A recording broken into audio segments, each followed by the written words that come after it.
So, Corey, what bikes should be in bike check right now? The sprinters. Sprinters. You should be in bike check. With your track bikes. Oh, I see 4 fancy bikes here. How many bikes should there be? I believe it should be 8. 8. We are juniors, but I feel like we can do addition. I feel like we need a few more bikes. Yeah, we are both teachers. I'm sorry. You're not sorry, Amara. This is too fun. I'll take a moment to welcome in our online audience as we are now live and streaming. In fact, there's our camera right there. We can wave and say hi.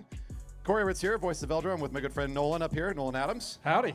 And we're just about ready to get this racing started. We're getting the first riders. Well, first we're giving them a hard time to get their bikes over to bike check, as we kind of had some issues with that this morning too. 1 2 1 2. Bike check. 1 2 1 2. And then after that, we're going to be getting started here right at 6 o'clock with our first group. It's going to be our women and then our junior men. Our junior women first up in the semifinal round, their first ride, and then the semifinal round for the junior men in their first ride as well. Lots of great racing from this morning in the first session to get us to this stage. Be excited to watch the conclusion during this program. If you're on the live stream, you also see that long list of events today. We've got lots of kids to get through here at Junior Nationals. It's going to be a great time. If you want to go down to the video description on YouTube, you can find the links for the live timing and the ongoing events here. Or you can just open up a browser source and type tracktiming.live. Of course, our regular viewers might have velodrome.org/live saved in their favorites. That's another great place to go. Again, velodrome.org/live. We'll get you links for today's results, start lists, and the schedule for our viewers afar and the riders that are here, of course. In just a few moments, we'll be getting our first group up. Our junior men and junior women are both going to be heading over to the bike check and getting ready to start. First up in this upcoming ride, we've got Rita Fidwa taking on Sarah Vargas. In the second heat, it'll be Danny Scoville and Maya Brothers.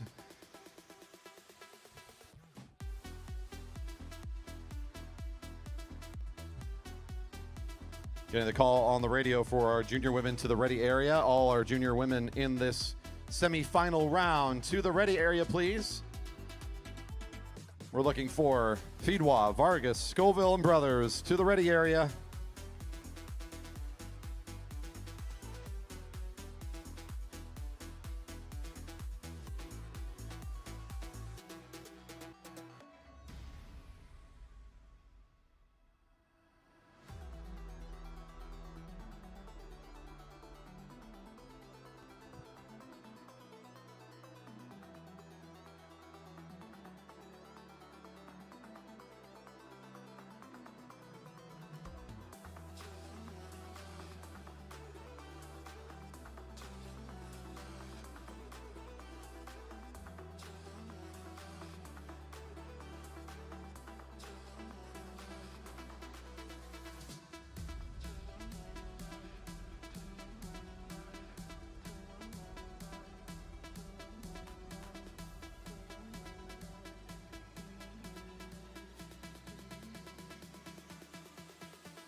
And as we bring our first race up, I think I can officially welcome all of our fans here in the Velodrome to this second session. We are beginning with Heat 1 for the Junior Women's Sprint Semifinal Round.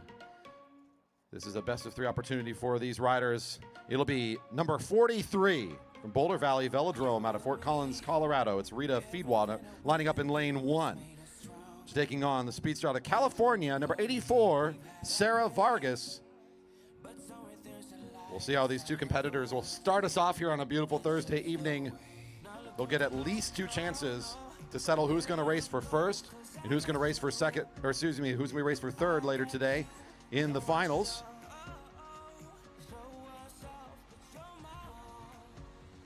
Men's sprints to the ready area, please. Men's sprinters to the ready area. We are just a little ahead of the schedule, so we're going to allow these riders to kind of get themselves set and ready to go. And just a moment of downtime here still. We're looking forward to seeing J.C. Pyatt and Andrew Ford in the first heat for the junior men. Gabriel Takagi and Luis Bonilla in the second heats.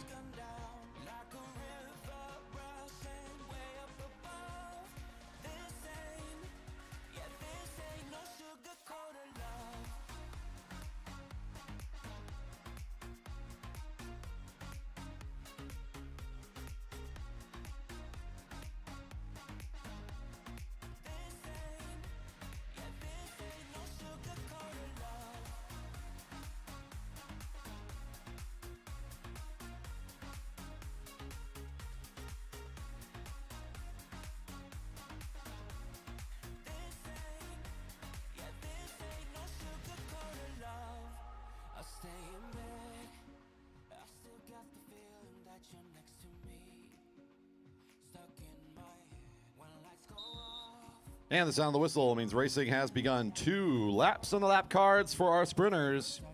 First across the line, picks up 1 in this best of 3 race format.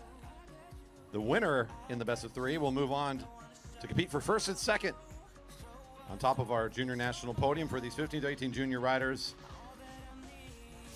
First time seeing these two in a head-to-head scenario today.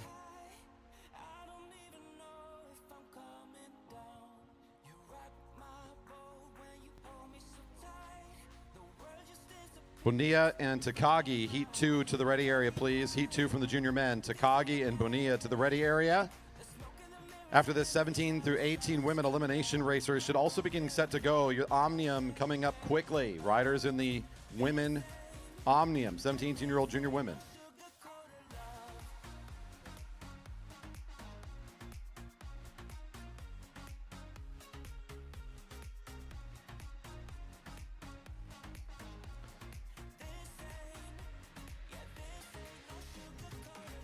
Maintaining forward momentum as required by the rules through that first portion of the lap until the pursuit line opposite us. Still leaving a little gap here. The rider in front is Feedwa, the faster qualifier. In fact, our fastest today. Got a bye in that first round. Vargas, also quick in her qualifier. Getting here in good fashion. Looked very competitive earlier today. Both of these riders are going to have some great top speed at the line after at least 2 rides are completed. It's going to be important to decide who's going to be racing for the gold and silver medal ride. The other rider is going to be pushed into the race for 3rd and 4th. It's still your faster finisher from the qualifying round, Feedwa on the front. Vargas sitting right behind. The home crowd warming up their hands a little bit. That's right. We've got some fans here today. Not just the friends and family of our riders, but some of our locals are coming out as well, as they've been excited that we're hosting for the first time this great event. Vargas still just following in the shadow right now. As Feedwa is moving around a little bit. Now both assume the highest point they can, nearly up against that rail. Threatening acceleration, but nothing to come yet as we get well into turn 2.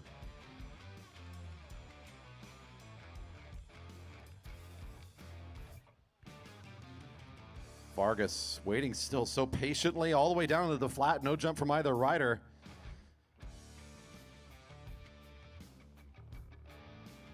It'll be Vargas to make the first leap down into the sprinter's lane. She's got the shorter line, but look at this great acceleration from Feedwa. Your rider out of Colorado has had great acceleration all day, and she's got plenty more to show for it. Feedwa.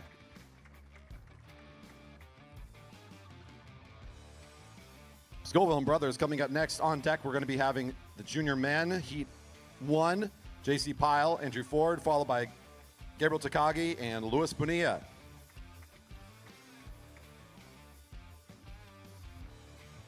Good battle here of the opposite coasts. We've got ourselves Jerry Baker Jr.'s rider Danny Scoville lining up in lane 1, wearing number 31, our local rider from Lake Stevens, Washington. Melia Brothers, number 75 for Star Trek Racing from Havertown, Pennsylvania, lines up in lane 2 for their first ride.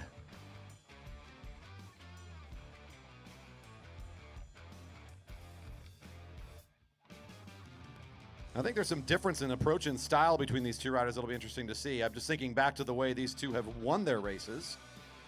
I'm kind of reminding myself of the way that Brothers oftentimes just kind of got away on the front and powered their way through some really good racing. Whereas in Scoville, oftentimes coming from the second wheel position or kind of doing the overpass, fighting to the line in several of her rides coming here. What do you see and remember from these two riders, Nolan? Yeah, I think Danny's had a little bit more of some tactical victories. She did have the faster qualifying, but you are correct. The rider from Star Trek seems to have maybe a faster closing speed, which has benefited them in this far. So could be an interesting matchup. I would say will be an interesting matchup, and it's anyone's guess at the moment who's going to take the first round. Should be a fun one to watch. Our first ride well underway here. Moved a little quicker than our last matchup so far in this first lap as Scoville is controlling the front position in the inside of the track right now, riding the blue line and watching that right shoulder. Maybe kind of thinking that if she can get closer to that line, she feels she's got the acceleration. Wearing the national colors, a champion in this event last year. She's got the colors on here for this event to remind everybody that she's a well-practiced sprinter and a junior national champion at it. Lined up here against Brothers who are still waiting to bring the speed here. Maybe down in the hill, they're going to be threatening a little bit more acceleration. A nice ramp up from Brothers. Scoville, good acceleration though. She's not going to let her get away. Brothers on a good turn of speed. The acceleration now coming from Scoville, trying to find the rear wheel. Can she come into contact? She's looking for the acceleration. Brothers from the front. Scoville's let her get away a little bit too much. Very powerful.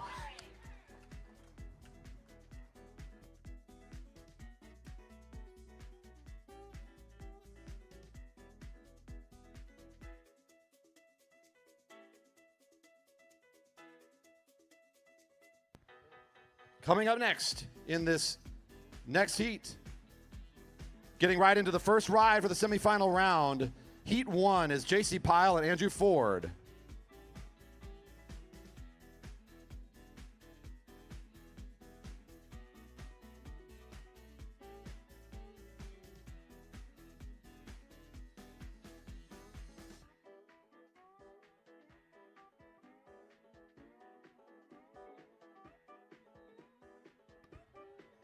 This is number 5, Andrew Ford, El Cerrito, California rider in position 1, now right in front of our Jerry Baker Jr. rider, number 3, JC Pyatt from Kirkland, Washington.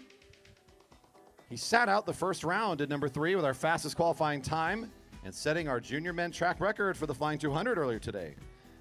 Yeah, that was an impressive performance in the 200, and I think doubly impressive here is the fact that he was able to sit out for so long, kind of avoided the midday heat. And that should benefit him greatly going into this evening's session. Still Ford on the front of the lap.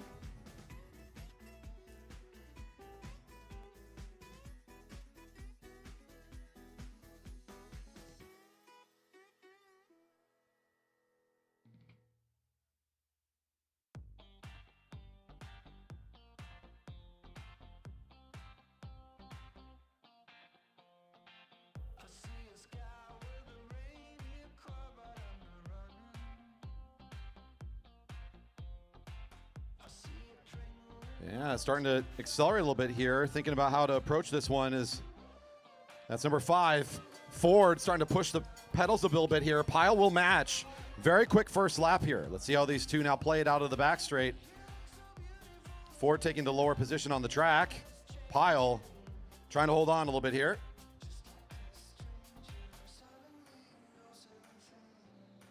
The fight coming in through the turn. Who's going to take this one? Ooh, another good one here. Pyatt with good acceleration. He will make the overpass and take over on the home straight. Good finishing speed for Pyatt. They give each other the signal there as they've been competitors head-to-head in several matchups here at the Velodrome, but good sportsmanship there from our two juniors. Yeah, it was a great race. Very tactically astute from JC. Just sit in the draft there as they accelerated on the front. Sat and waited, had good patience, and then out of turn 4, just kicked it into the overdrive and came around in the final 50 meters or so. Great ride from JC. And now we have Heat 2. This is Gabriel Takagi, number 11 for the Jerry Baker Juniors, lining up in lane 1. Our local rider taking on Californian out of Long Beach for Ironfly Ide Academy race team. That's Luis Bonilla, number 6 in lane 2.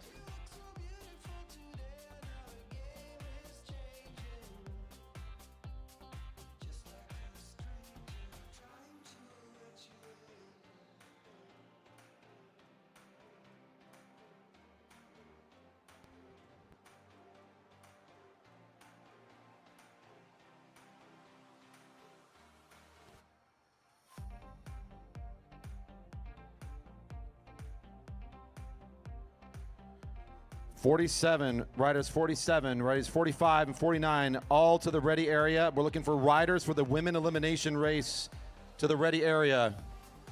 47, 39, and 45 missing for ready area. Check in, please, for your race in the Omnium. Takagi still on the lead of the lap as the bell's ringing. Bonilla sitting on the wheel right now.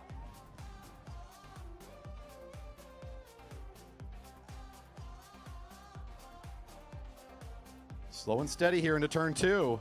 Takagi, the slightly faster qualifier. Bonilla fighting here in 3 rides from the last round. Has got a lot of experience and a great finisher. Let's see as they get into speed now into turn 3. Bonilla fighting for every inch. This is good acceleration. Takagi, he's won a few from the sprinter's lane. Can he get another? Oh, Bonilla's got this one. Kid's getting faster from this morning. Nice finish for number 6.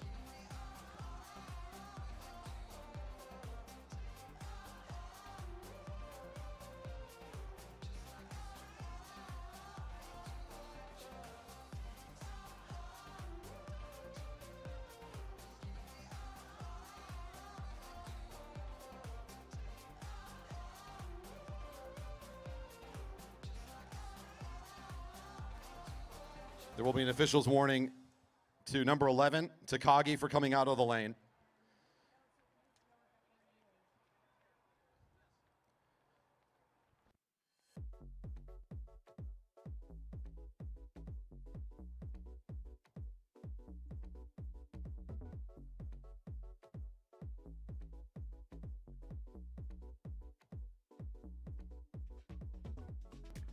Ride 3 for the junior 17-18 women in this international Omnium. This is the elimination now coming up.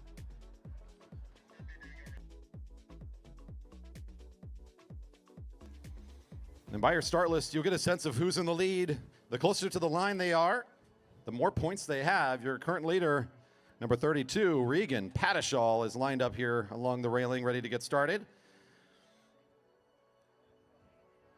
Looking forward to this third of 4 races in the Omnium for the junior women, and the elimination about ready to begin.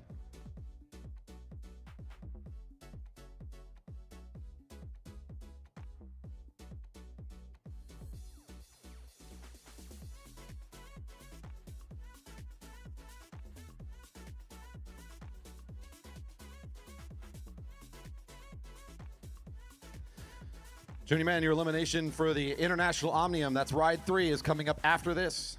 You're going to be called to the ready area in moments. Junior men for the International Omnium should be through bike check and getting ready here for being in the ready area, and their start is next.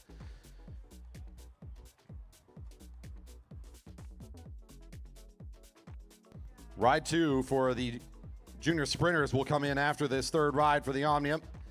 Again, your second ride in the semifinal round coming up after the eliminations.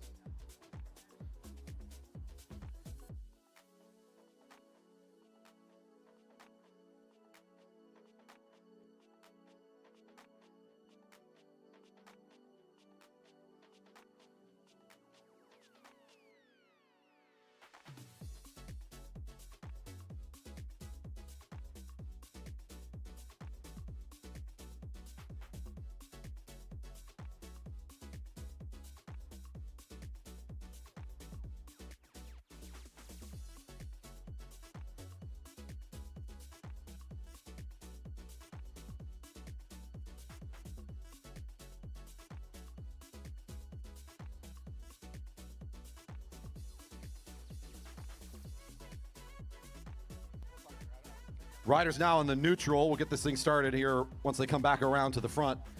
It's a quick neutral. I like it.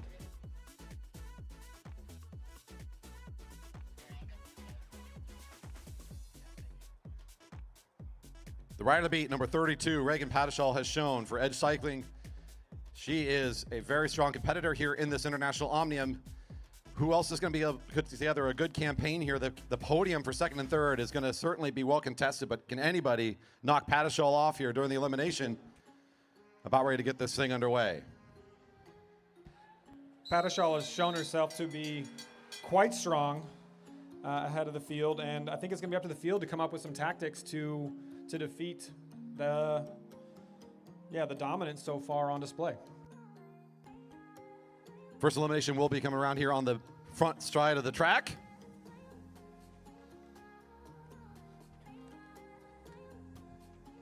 Thanks for the love on the live stream for our production efforts. Glad that you're here. Don't forget to leave that thumbs up. We really love seeing all the interaction on the live chat throughout tonight's session. It's going to be a fun one. Here comes our first call. 45, Avery Kavner.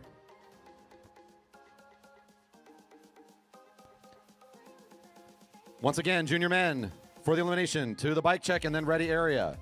Junior men in the elimination. Bike check and ready area.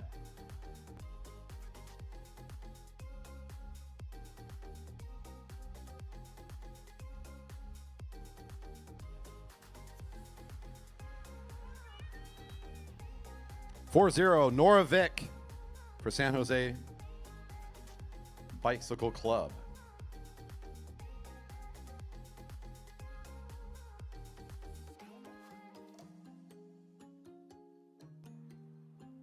Pretty solid tempo here. No surprise who we see at the front.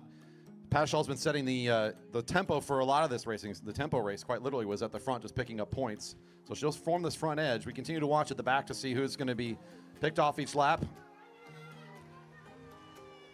Staying at the front, a great strategy. 35, Jillian Holm, number 35. You cannot lose if you're at the front the entire time. Little known fact.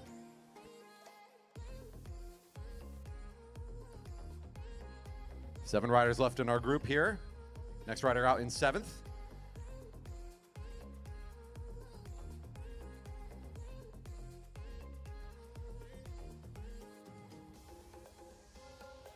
Good move on the outside. We're going to be looking down that sprinter's lane, I think, for some fight here from number 47, Maze Wimbush. Wimbush has been doubling up all day, doing the Omnium as well as the sprints. So great effort, but I guess the bit of a fatigue setting in perhaps so far this day. Always a tough spot down that sprinter's lane once they come on the home straight. If you're not in that front line, the race is kind of racing around you here. Let's see once again. Ooh. 3-9, Erie Chen. Chen, 39. Your top 5 now in this race. Of course, points earned based on your finishing position to carry forward in the IO.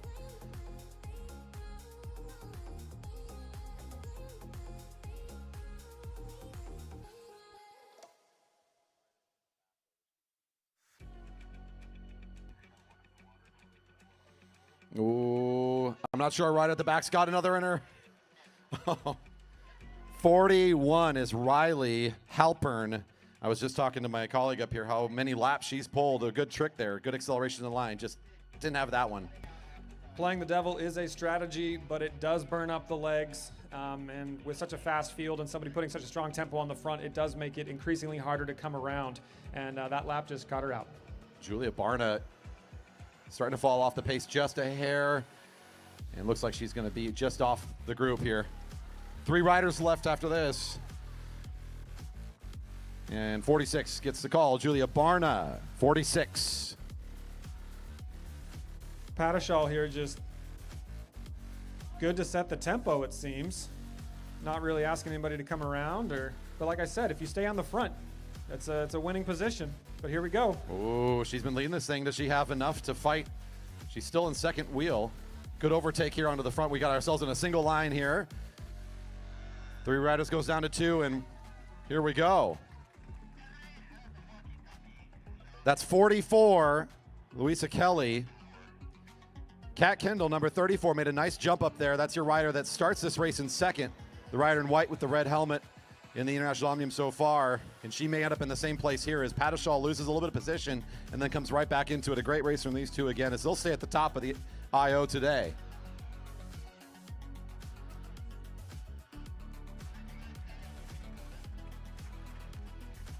Padishal coming across the line there.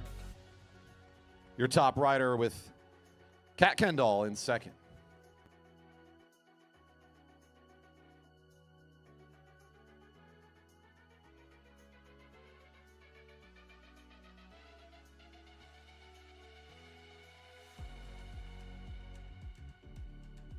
After this elimination race, we get back to sprinting. Junior women sprint first in their ride 2 in the semifinal round, followed by the 15-18 men.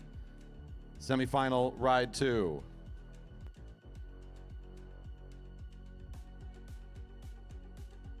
Corey, we got both food trucks out here. We got Anthony's Fin and a barbecue truck. Make sure you get your food.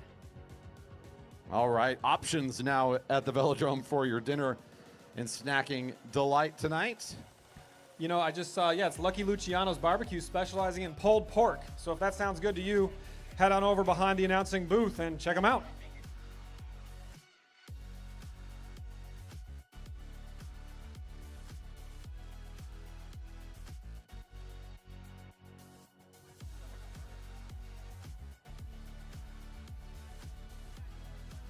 We had a very dynamic tempo earlier today. Their second race.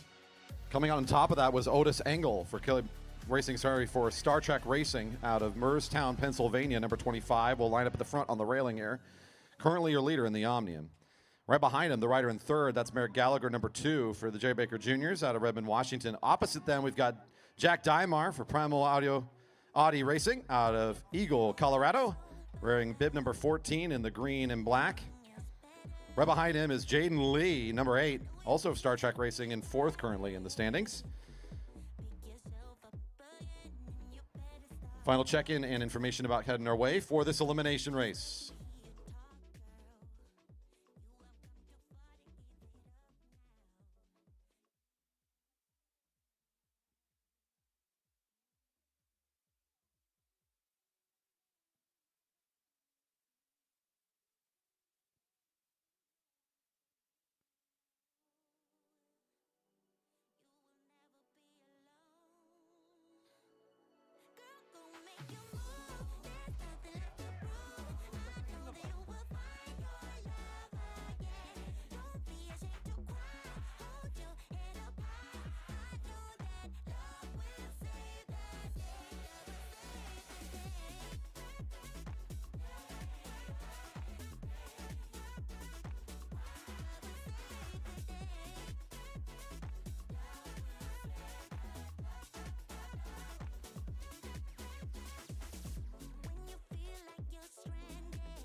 And next time around, elimination beginning. That bell, the reminder that we'll start pulling off the back of this fast group.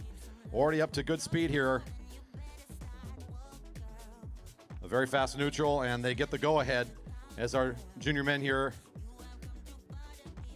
looking quick.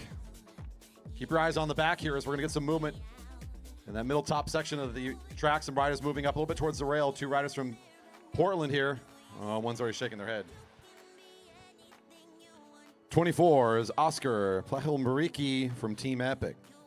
With such a fast neutral, if you're at the back, it's really difficult to move up with the pace being set here. Looks like, is that Jack on the front from Primal Audi Denver? I believe so. Yeah, he's setting a very fast pace for this group, and we saw what he was capable of during the tempo. Once again, our eyes go to the back here to see. 4 is Herink, Thomas Herink, number 4.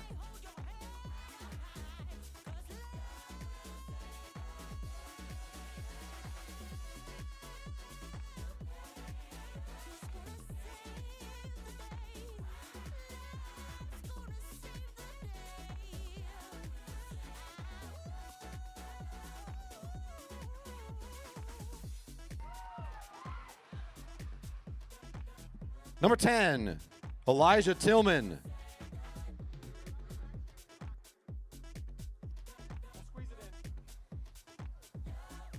Gallagher takes over at the front now. That's the rider in black and blue with the red helmet.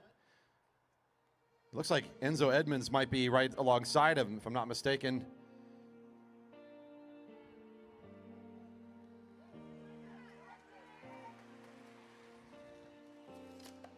'19. Balfus. That's Otis Engel, actually, that's moving up towards the front, the rider in the more blue-colored kit there. Right behind him is Enzo Edmonds, number 13, in the lighter blue with the white helmet. Some of these riders at the front edge, no surprise that they're near the top of the International Omnium already.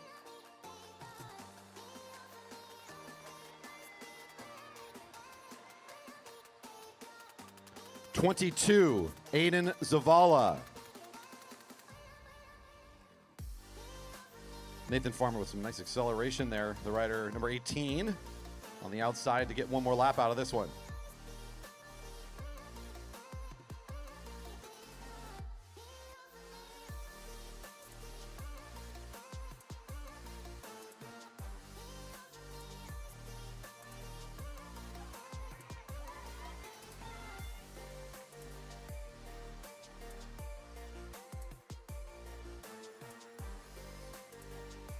'18, Farmer.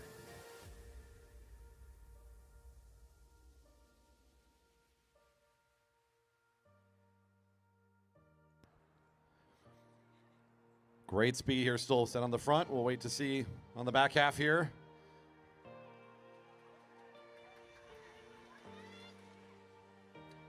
Number 7, Jack Hampson.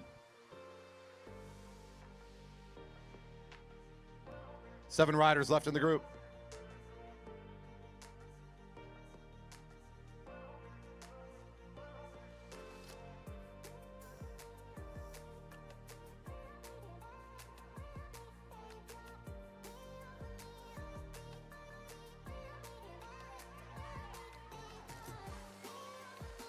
'21, James Likes.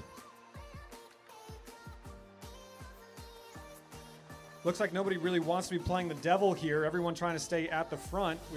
I would expect to see a big fan out across the finish line here the next couple of laps.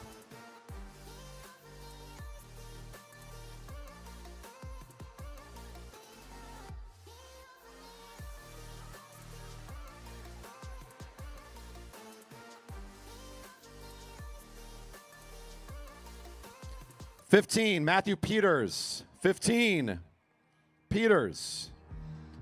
On a very close one there. I believe that was Jaden Lee for Star Trek on the outside in a close call. 15, Peters. Eliminated. 15, Peters. No pole. 15, eliminated. No pole. 15 is coming out now. 5 remaining in the field.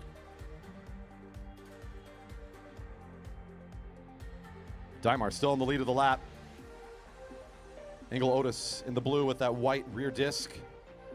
Enzo Edmonds, number 13 in there. Gallagher, Jaden Lee. These top 5 in the International Omnium have made it here to the top 5 in the elimination.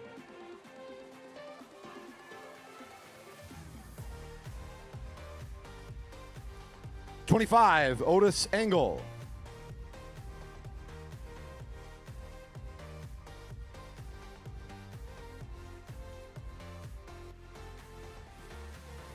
Ooh, good sprinting on the back straight here. Just a fight for every position now. That's Edmonds pushing forward, the rider in the white helmet.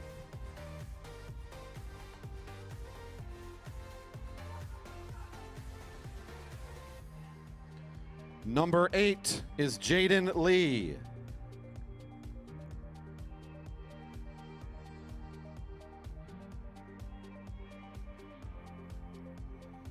Dymar on the back was leading things out. Here comes Enzo Edmonds on big acceleration. Gallagher trying to follow his wheel. Good trio here on the home straight.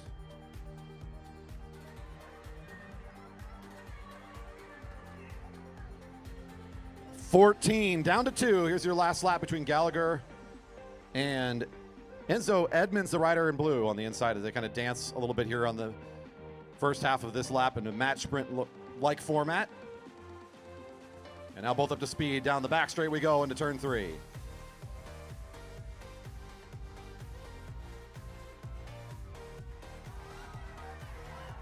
Ooh, running at the line. He'll sit up a little bit, though. Your rider from Hot Tubes, number 13, Enzo Edmonds, wins the elimination just over Gallagher from Jerry Baker Jr.'s in second.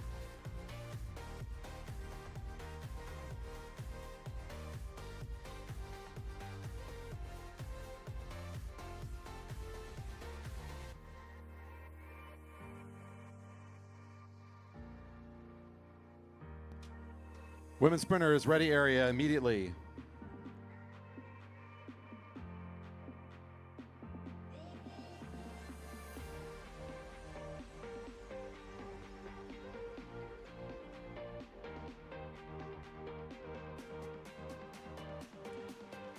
Vargas and Feedwa will be coming up first, followed immediately by Scoville and Brothers.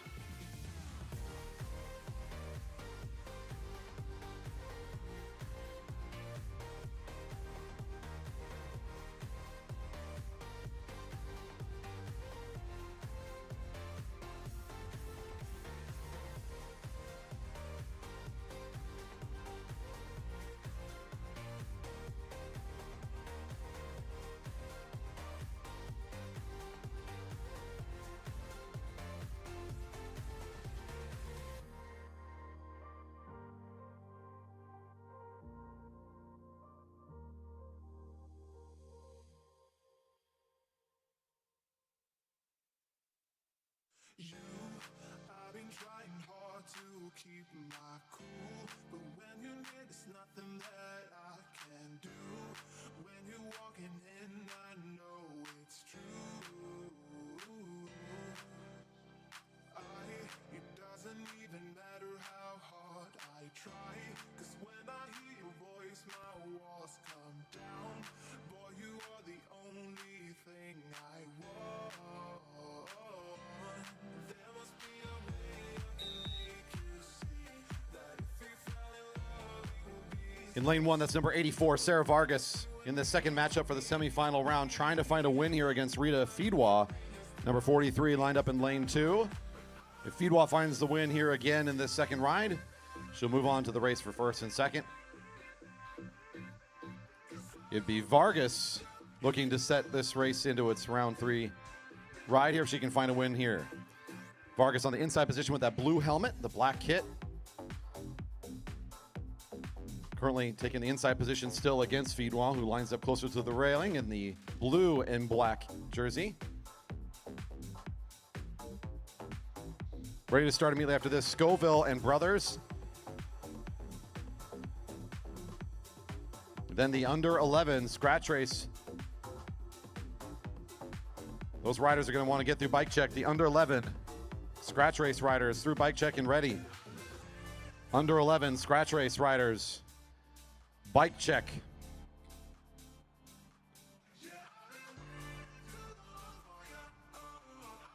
Again, all under 11 riders in that next race for the scratch race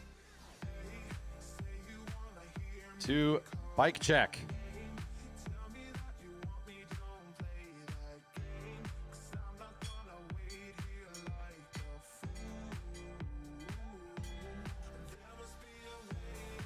Patient first lap.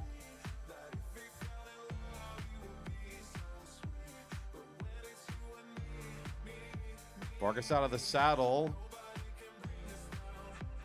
Feedwa from the front already has some decent gap here. Vargas forcing herself to try to bring this bike just a bit closer. Feedwa from the front already had a good advantage here, and she will not give an inch. Feedwa goes 2 for 2 here. Scoville and Brothers coming up heat 2 in their second ride. The junior men coming up next for their second rides as well in the semifinal.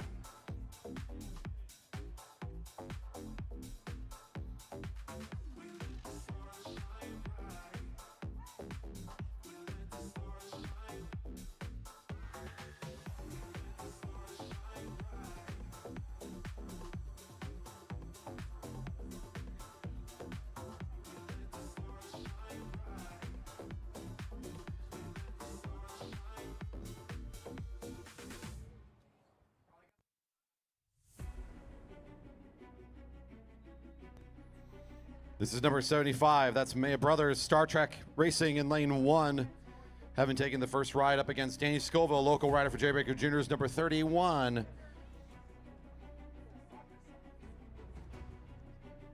Winner to go to race for first and second. It's Scoville looking for a win here to force the third ride.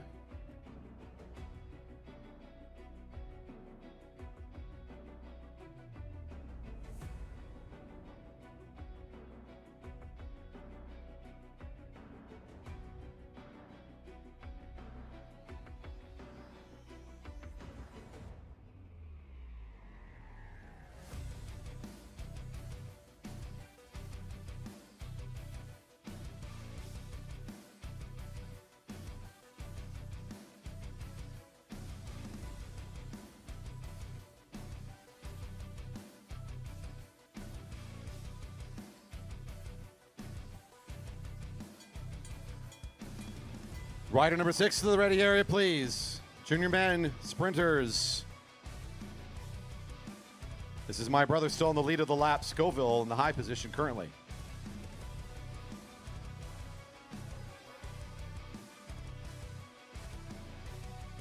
Brothers up and out of the saddle as Scoville comes up to meet the rear wheel. She's going to try to do one more overpass here on the home straight. She's won several races today in this fashion. See if she can get one here. Brothers and Scoville.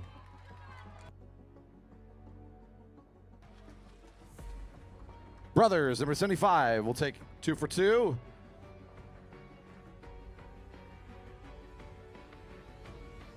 And now your junior men.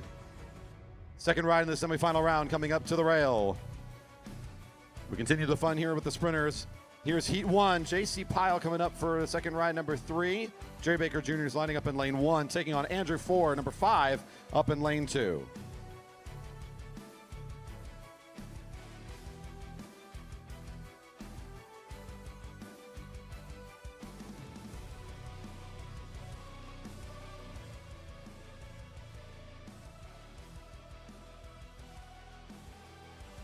Remember ride 1, Ford took the front during the sprint when it was fully engaged with Pyle sort of in that second position, was able to come around on the home straight. See if these riders kind of mix it up here or if it looks kind of similar here in this second ride.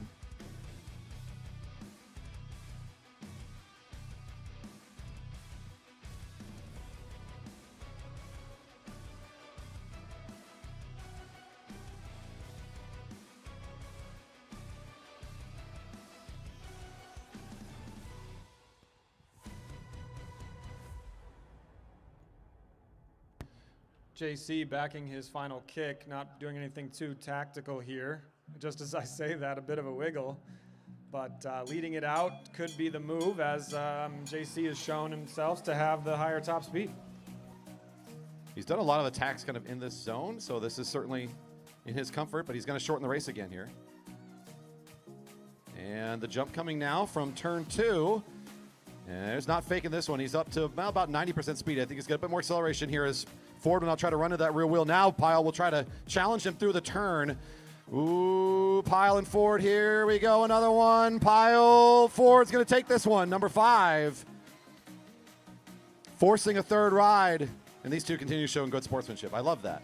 Bonus points. I love this sort of action, and even better when it's two competitors who are amicable with themselves, of course.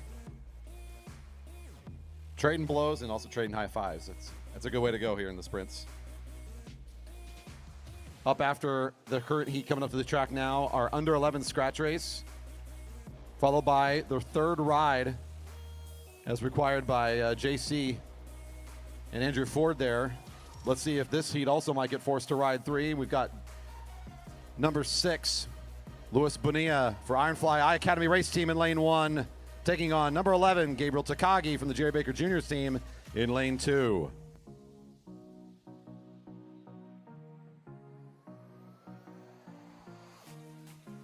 Memory serves me well here. We'll restart that one. Bonilla, the rider, winning their first matchup, has the advantage in this best of 3. Takagi, number 11, will try to find a way to win, but that's after the restart here. We'll bring him back around and try that again.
Restarting the race that was initiated from rider in lane 1. Trying to force a change there of the lead and not keeping forward momentum. We'll restart this one quickly.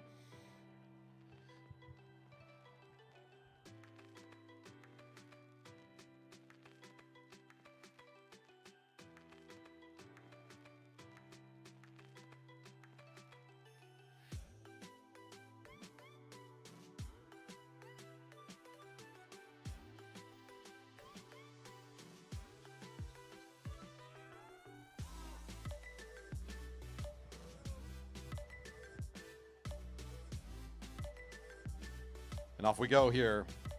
Ride 2 underway in the semifinals here between Takagi and Bonilla. This start looks more promising, Corey.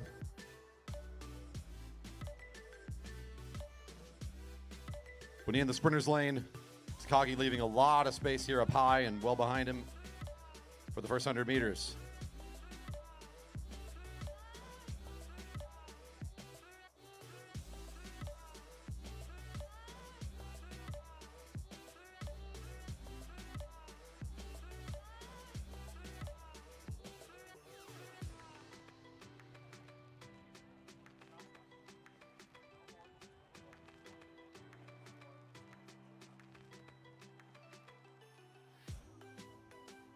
Riders up in the top of turn 3, playing games.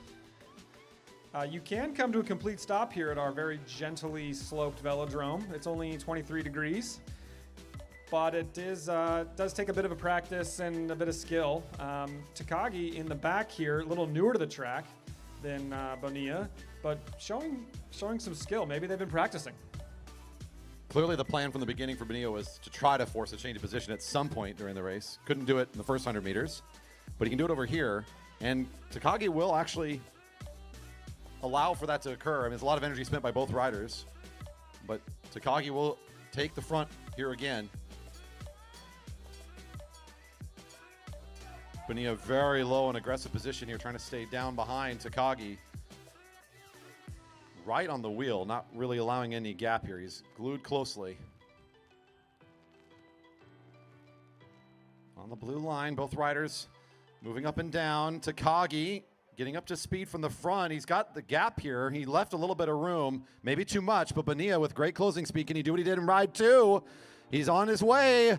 Good acceleration into the home straight. Bonilla coming down. Can he come around? Takagi. Bonilla. Takagi, I think, on the inside. Unofficial call. Leaning to the rider on the inside. We'll get the confirmation.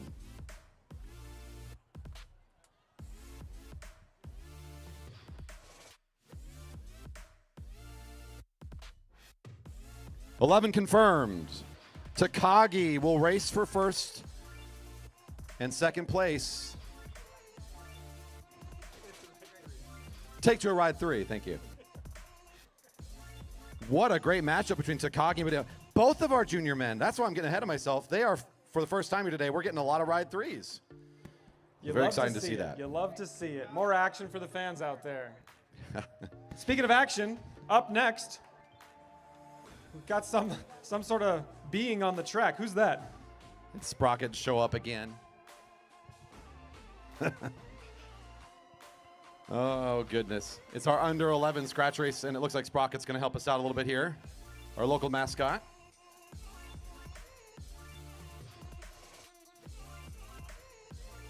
Both of our junior men heats, though. Yes, we will invite both of them up for a third ride. Both Pyle and Ford trading blows. Both Takagi and Bonilla trading blows. An exciting series of events here for the junior men in the semifinal round. We still don't know who's going to be racing for gold and silver yet. Right now, this is our under 11 group in a scratch race, getting together for their start here in just a moment. 5 starters in this group.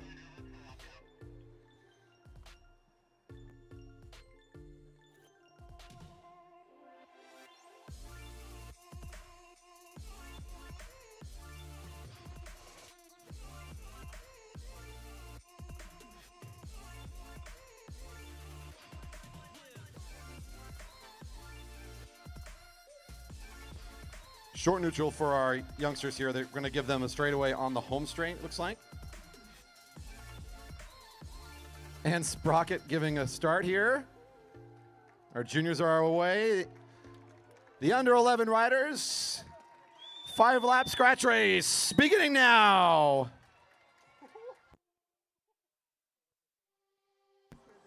Corey, there's an attack off the front. Who's that? I don't know. Some pretty cool kid.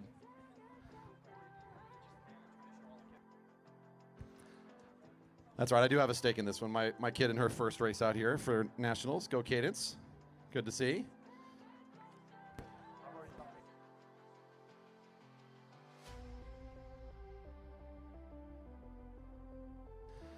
Here come our Future of Sport group in their short scratch.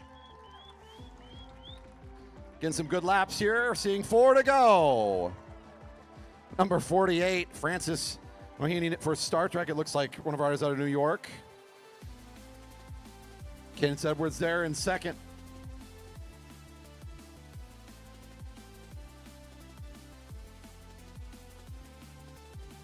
They are all nicely equally spaced across the track for safety. That is a benefit of that formation, isn't it?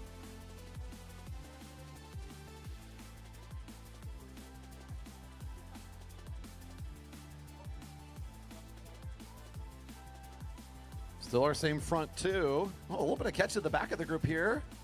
It'll be fun to watch. Here comes our leader again. This is number 48, Francis on the front.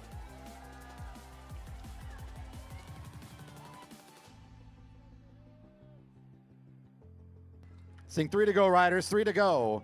There's number 118, Diego Avery, coming up from California, the rider in black there coming into turn 1. And look at the sprint for between these two. We got 119, Joseph Lee, number 49, Liana Kim, lined up here. Those deep section wheels really helping on the headwind backstretch, I think, in rider in position 1. Holding the gap steady above rider in position 2, that would be Cadence.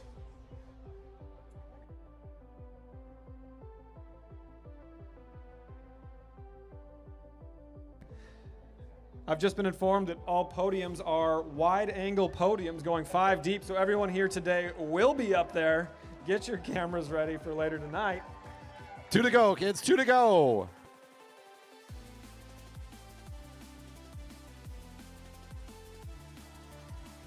Diego getting some help here as well as a good sprint at the back. These two still fighting it out. 2 to go.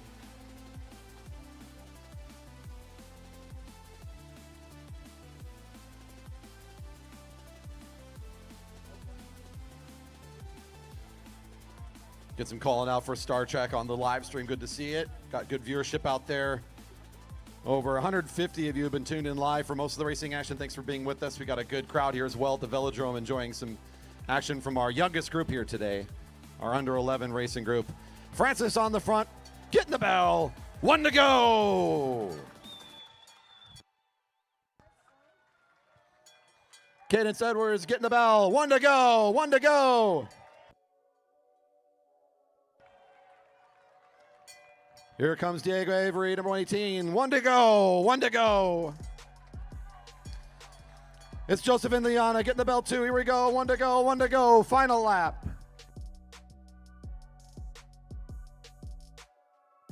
I always like to think these races, they may lack in tactical commentary, but they do not lack in smiles. I love it. Non-stop Smiling the smiles entire from me. time. It's so much fun. Once again, I'm just here for the cool bikes, and let me tell you, when the bikes are miniature, they're even cuter. It's amazing. Always. Well done here for our first finisher across the line, Francis Mahaney.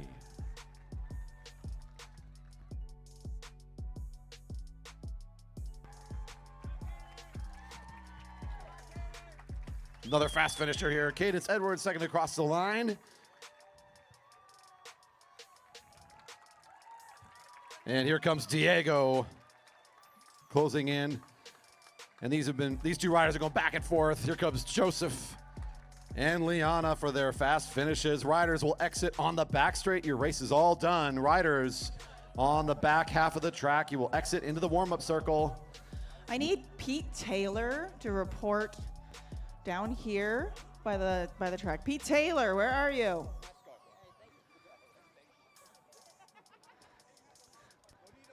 2-minute delay for our third ride Oh, good. We got delay. Where's Pete? in the sprinters. 2-minute delay for Pete, rest time. I need you.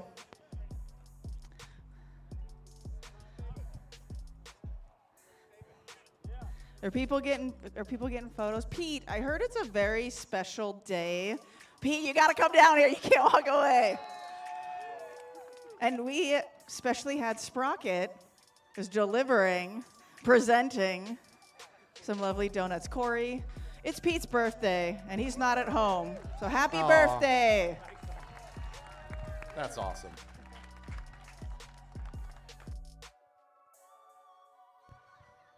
Happy birthday from our fam to Pete. That's awesome.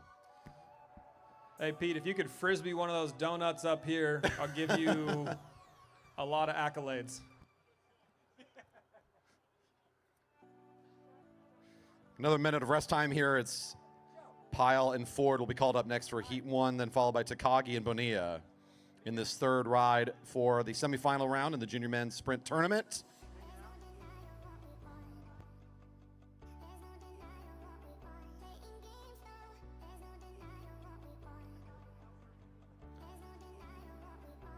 '11th, 12 women scratch race is coming up after this third ride. They should be going through bike check and getting ready, as well as our 11 through 12 junior men scratch race riders. 11 to 12-year-old women and men in the scratch race, bike check and getting ready. All 11 and 12 junior men, junior women for your scratch races. Bike check and getting ready for your start.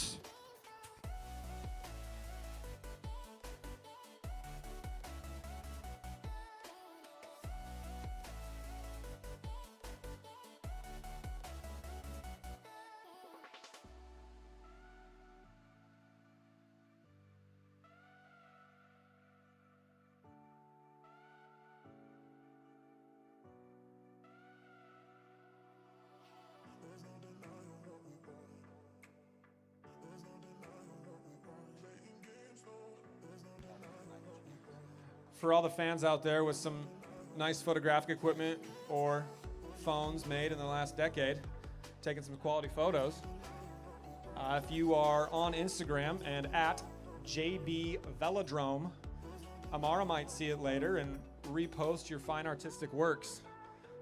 Or also that would just enable it to get shared around, and it'd be great for everyone to see all the great photos you're taking. So take your finest prints and throw them onto the Instagrams at JB Velodrome.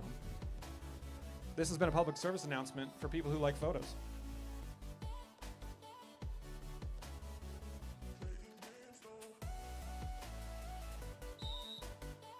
Junior women 11 through 12 riders of scratcher should be all head to the ready area. All riders in the junior women 11 through 12 group to the ready area. On track now, this is Heat 1 in their third ride in the semifinals. 3 of 3. Indeed, we will discover who's racing for the gold and the silver. Indeed. JC Pyle, number 3, takes the higher point on the track right now. He's wearing the black and blue with the gray and red kit. That's Andrew Ford, number 5. It's the battle of the West Coast. In this one, we got California taking on our Kirkland, Washington rider. A good back and forth bout between these two, and should be an exciting finish. Either way, we will discover who's continuing on for that race for first and second right here after this race concludes. A little bit of movement from Ford up and down in the track. Pyle wants to take the front. He takes it demandingly down the home straight, running it into turn 1 in the higher position on the track as Ford will assume the sprinter's lane. Both riders actually kind of pull off the gas just for a second here. They're both bringing a bit of height before the re-acceleration. Pyle looking quick here in the back straight. This is a big dig. He's trying to pull away from Ford. Ford's got good finishing speed. We've seen it before. Can he come in and around on the quarter here, hitting turn 4? Nice acceleration home straight. Pyle still in control. Pyle will have it by a bike.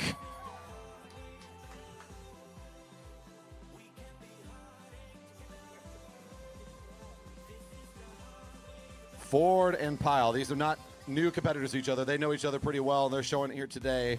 Nice finish there for a local rider in what was a great series between these two. We'll see more from Andrew Ford as they race for 3rd and 4th place. Still podium spots. A potential 3rd place spot up there on that podium is still in line for him. We now bring up the third ride in this exciting semifinal round between number 6, Luis Bonilla, Ironfly Academy down in lane 1, taking on number 11. That's Gabriel Takagi for the J. Baker Juniors in lane 2.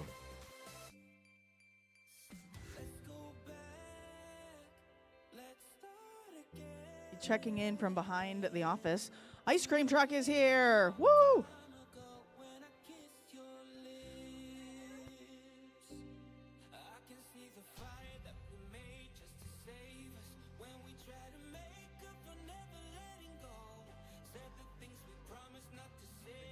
Both of these riders back and forth. Also, we saw Bonilla pretty strong fashion in the first matchup. The first ride against one another. Ride 2 going the way of Takagi in what was the closest we've seen in terms of a photo finish scenario. This should be a good one.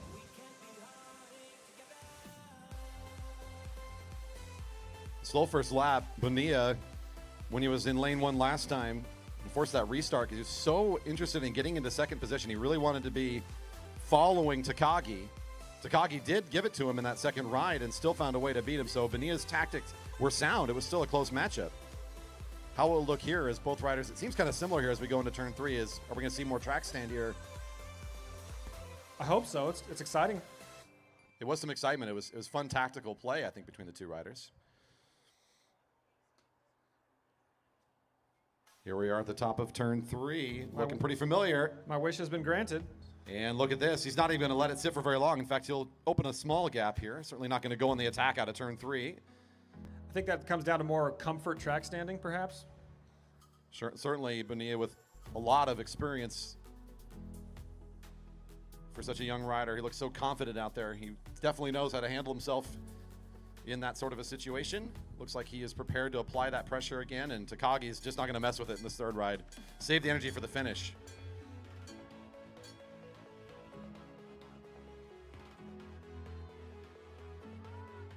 Takagi wanting to take on a critical matchup against his teammate for the ride for first and second, or will it be Bonilla, number 6, the winner of this race?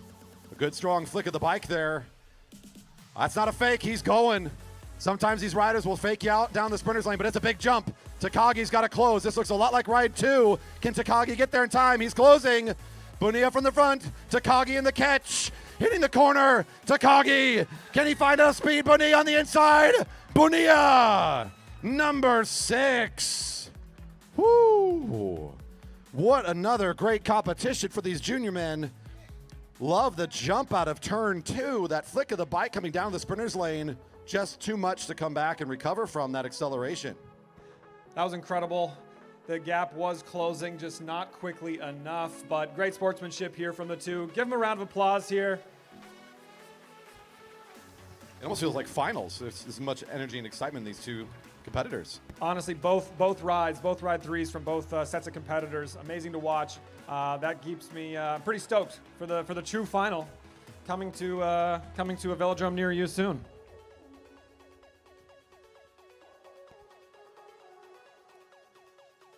Scratch racing coming up for our 11 to 12-year-old juniors. First, we bring up the 11 to 12 junior women. Scratch race.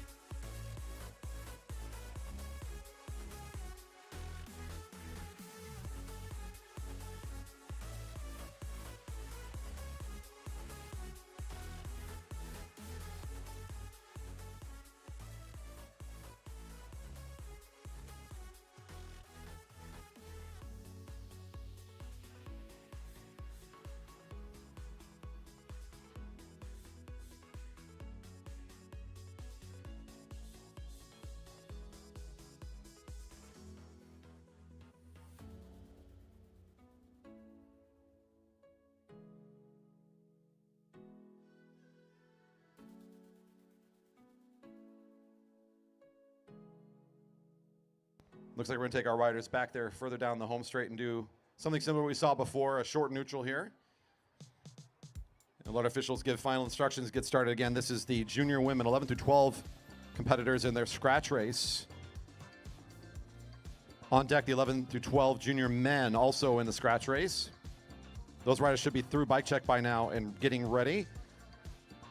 The final ride, the final round for the sprint tournament will begin after that. So our junior women and junior men in the sprint finals don't go far.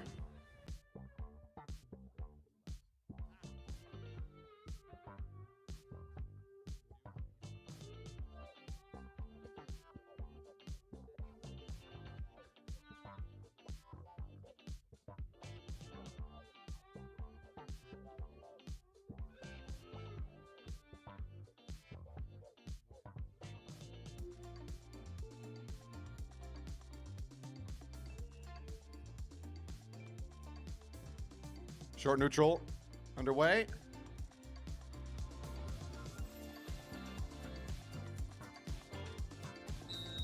And we'll give them the go-ahead from the line. Racing underway. It's quite a tactical neutral, Corey. You see some real positioning going on there? I did. Yeah, the head games have already begun. 140 to roll out, 140 to roll out, 140 to roll out. We got 6 athletes checked in here for an 8-lap race. First rider across the line, of course, your winner here. Our 11-12 junior women just getting started on lap 1. But this is the first race of an Omnium of sorts, so there would not be a jersey given out for the victory here. This is all going to get rolled into some points for the full Omnium, which will be levied then, I suppose.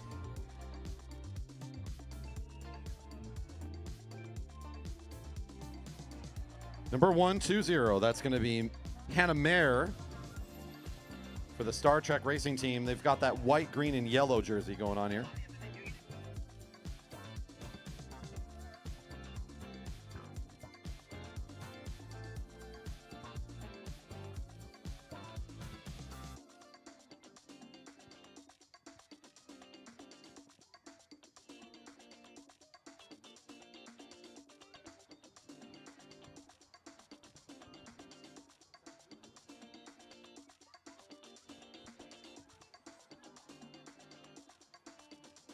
Six to go. 6 to go. Everyone playing a little coy. Nobody going off the front just yet.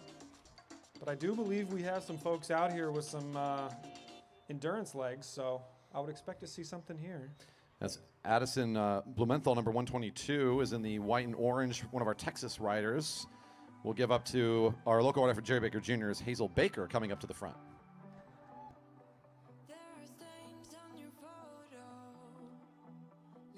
Everybody happy to follow Hazel's wheel right now as she's taking the back half of this lap. Riders at the blue line, giving a lot of space for movement above and below.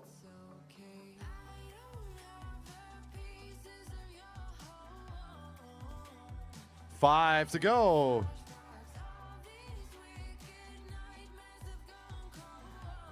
A reminder to all riders on bikes on the infield, helmets are mandatory. Helmets mandatory for all riders on bikes. Thank you.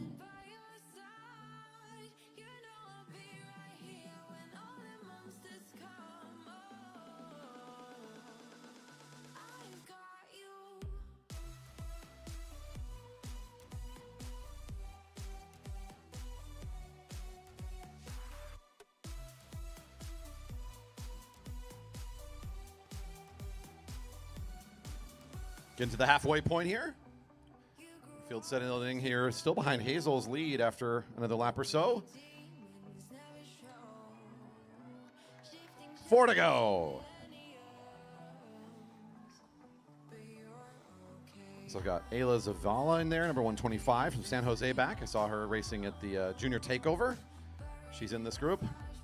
Back in what is now about 4th wheel in that straight line of riders over in turn 2 with the blue kit. 3 riders from the Star Trek racing team. Oh, pardon me, 2 riders from the Star Trek racing team right next to each other. Right in the middle of that field, that's that white, light green, light blue kit for their younger juniors that they're wearing today.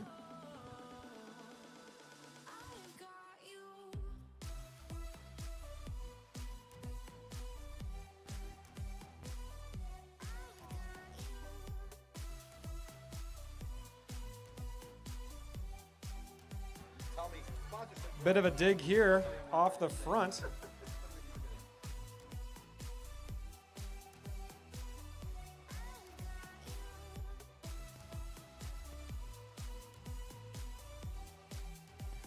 Yeah, that's Hannah Mayer leading the effort right now. An acceleration there.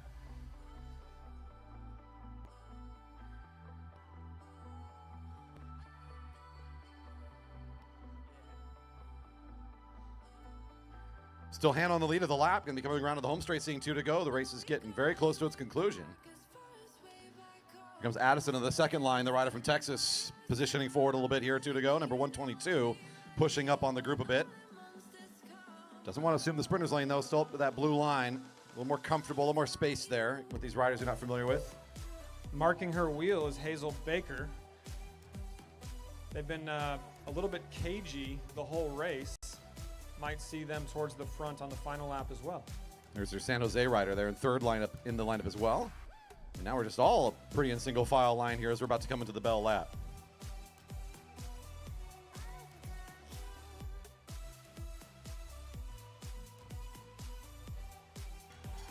Bells ring and a nice sprint here for Addison Blumenthal to get things started. Great acceleration.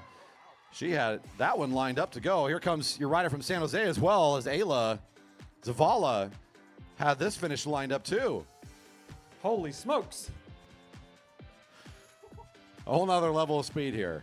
I can see why she was just hanging out the whole time. With a punch like this. Well played here for Madison, just being at the front ready to make this happen, and launches a great attack around on that lap. Blumenthal takes it in the scratch race.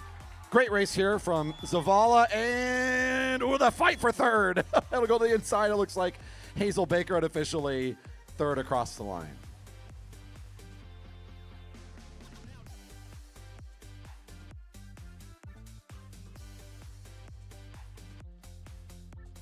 Junior men 11-12 scratch race coming up on deck. Ride 1 for the finals for our sprint tournaments, both junior women and junior men. Got some excitement on the live stream for Addie, who just pulled out that big win. Good to hear it. Our friends down in Texas tuning in. Whether you're in Pennsylvania or a T-Town fan, you're out on the East Coast, out in the New York area, you're down in California tuning in, or from wherever you're tuning in to watch. Hope you're enjoying the live stream. If you're not here with us, we're sorry you couldn't make the journey, but we're glad we could bring the broadcast to you. We broadcast our regular racing every single Friday night on our YouTube channel. We're the most watched, most viewed, and most populated YouTube channel for any velodrome in the country. Put out a lot of great content. So if you're enjoying it, hit subscribe, come back and watch more racing. It's a good time. We like to have a fun time here supporting our local athletes every single week through the summer months. Here comes the junior men, 11-12, for their scratch race.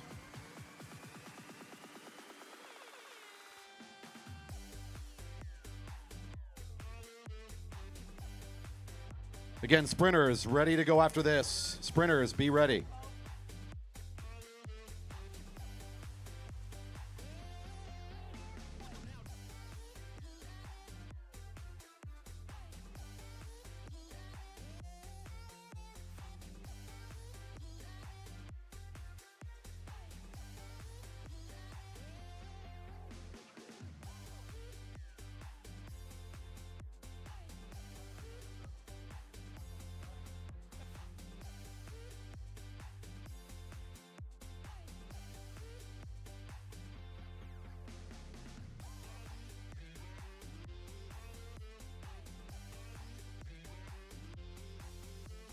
Rise away to the neutral.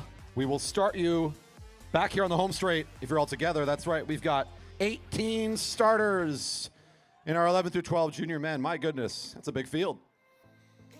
And right now they're just getting together for this neutral lap. We'll get them started shortly. They've got 8 laps on the lap cards, much like our junior women just did. A 3.2K, 8-lap scratch race. On deck, our sprinters will be coming back. Looking forward to those final rides. We're going to see ride 1 in the finals in a best-of-3 format. What has been a very electric and exciting sprint series here at Junior Nats. And right now, looking forward to seeing the first time we get to see these 11 to 12-year-olds compete today, as we haven't had the great joy of watching these competitors yet. And we're making some noise for the start. 8 to go. Racing's underway at the Velodrome.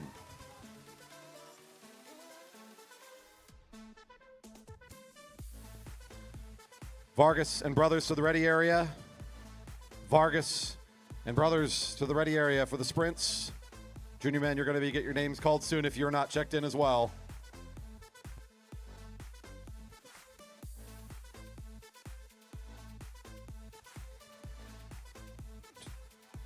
We want to give out a special thanks to one of our sponsors here. They're here with us actually is Move Redmond, the sponsoring here for Nationals. They're an advocate for better walking, biking, and transit all over Redmond. They've got their booth here, their tabling here throughout this event. Make sure to stop by and say hi for our locals. Keep eyes on August 17th, where we're going to be hosting the Move Redmond at their Downtown Redmond Open Streets Festival. 161st Avenue and Cleveland Street from 10 a.m. to 3 p.m. Experience a vibrant atmosphere with live music, delicious food, a bounce house, and more. Celebrate safe streets and sustainable journeys at this free and family-friendly event. Thanks again to Move Redmond for supporting us here in our efforts to bring competitors from all across the country to Redmond, Washington. All you had to say was bounce house, and I'm there. Booyah. 6 to go. I love a good bounce house.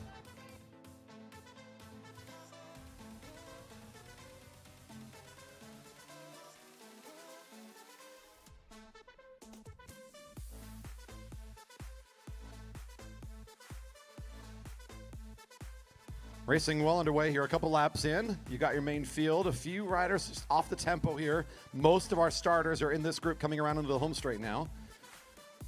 Get a good look at our group here as they're getting lined up for now seeing 5 to go.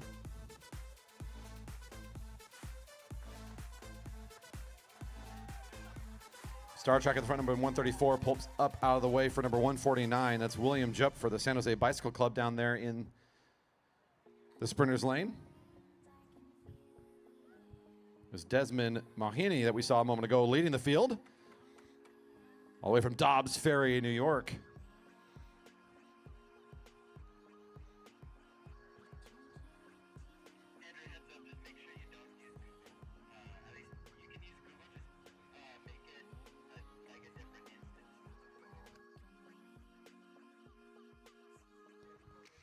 Seeing 4 to go, we're already halfway there. Good clip here for our junior men. The Star Trek still at the front. Talk about some names that have kind of been sitting up there near the front of this field. We also got Owen Fuller for Jerry Baker Jr. is trying to make a showing at the front, number 143 for a moment here. We saw a lot of Mohini though. Desmond, number 134, he's going to stay near the front. He's at the top of that field right now, trying to keep an eye on the competition below him.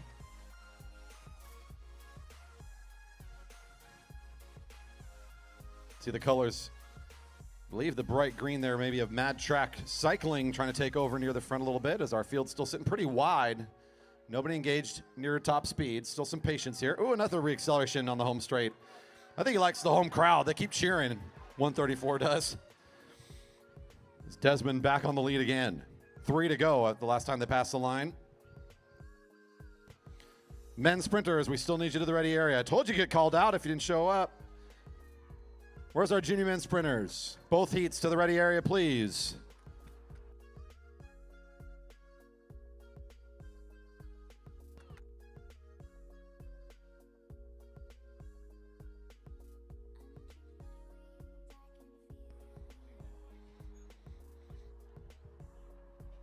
No acceleration coming out of the turn just yet. Again, kind of flat positioning here. There we go.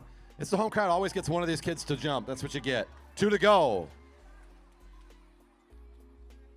As Javi Mejia takes over at the front.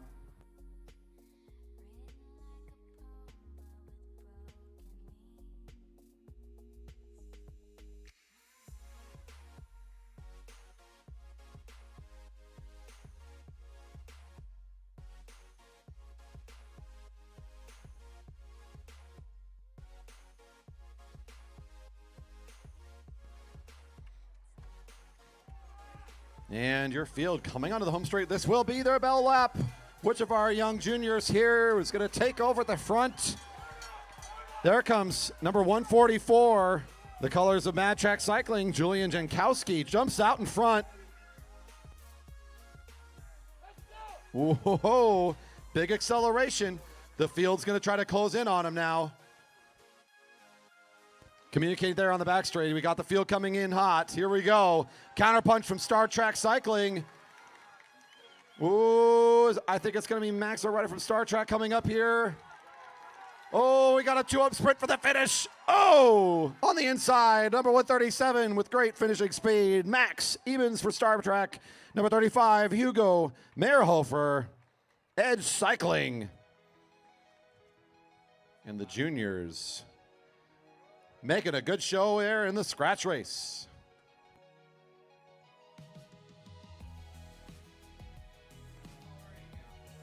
Tacos, barbecue, and ice cream all serving out here behind the building. We've got beverage gardens still open. The show that the kids are putting on us here, this is a fun one to enjoy and watch and celebrate these great athletes. What a beautiful evening we're having here at the Velodrome. We've got more coming here as the junior sprinters for their finals coming up here in just a moment.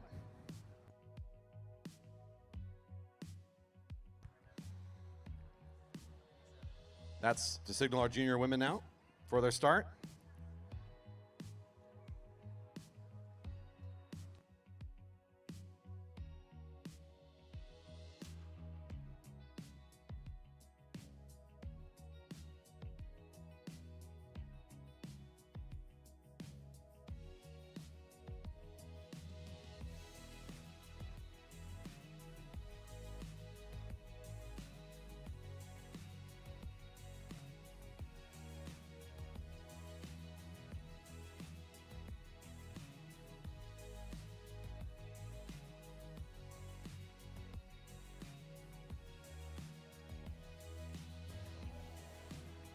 Riders underway here in the 3-4 final.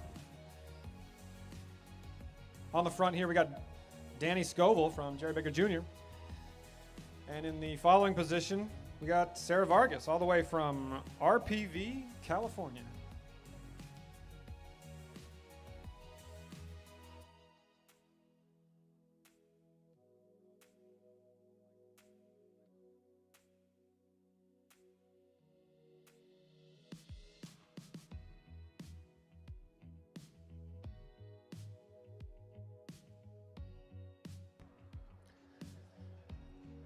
Mild tempo being set here from the front.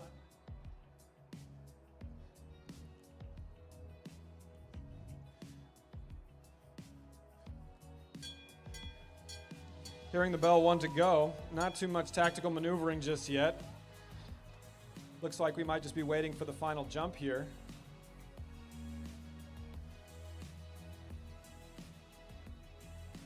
Both riders have very fast finishes. That's why they're here racing for bronze. Up out of the saddle first is going to be Danny Scoville, leading out Sarah Vargas.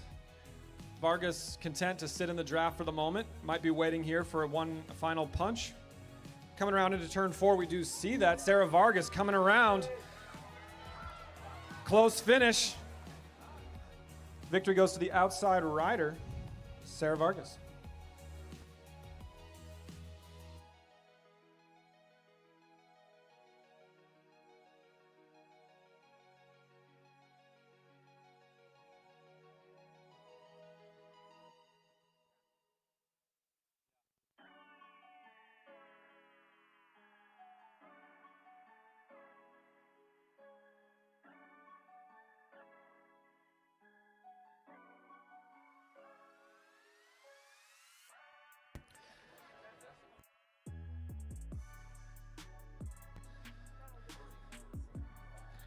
Hey folks, on the infield.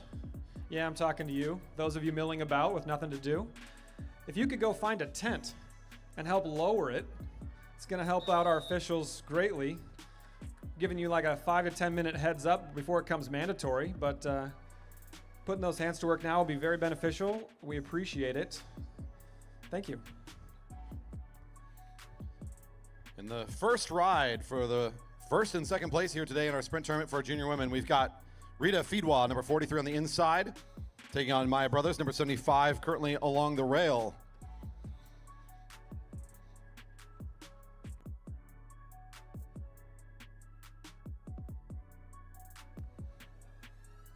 A quick shout out to another one of our sponsors.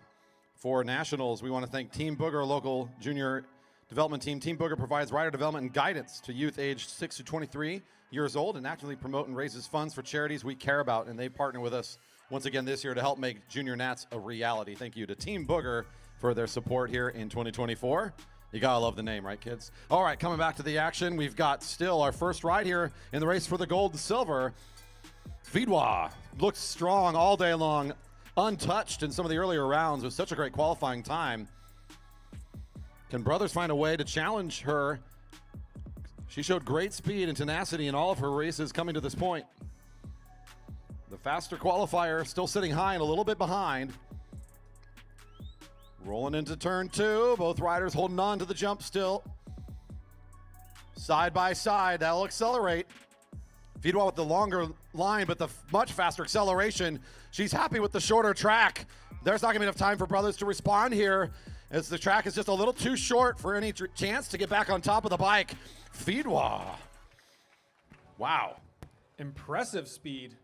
I'm not actually sure we've seen the top speed of that rider yet. They've got the watts, they've got the matches, and impressive ride once again. Junior men coming up here. Ride 1 of the finals. The 3-4 ride getting called up now.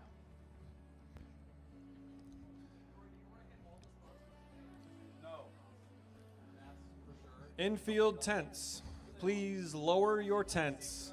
Even if you're sitting in a guest tent, we need you to find a way to lower it or just remove the branding, but that might hurt the sponsor relationship. So just lower the tent. Pretty please. Ride 1 in this finals for the junior men. We've got the 3-4 ride coming up right now. This is Andrew Ford, number 5, already in position in lane 2.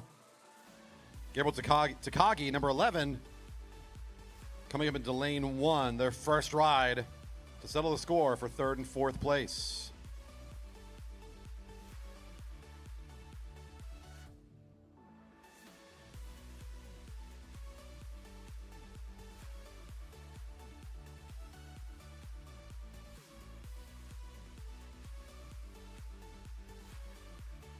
This should be a good one, Corey.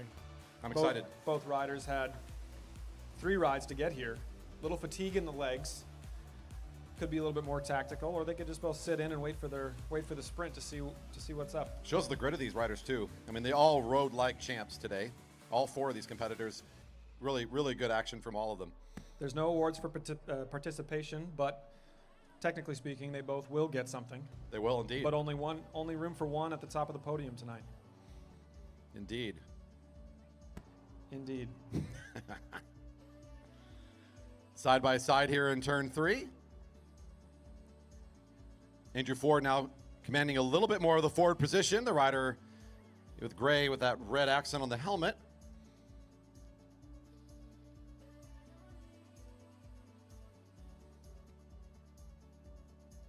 Confidently looking at that right shoulder, knowing that's where Takagi's likely going to be coming up alongside of him here as they head into the first turn, and he will oblige the invite up along the rail. Very little space for Takagi to move now.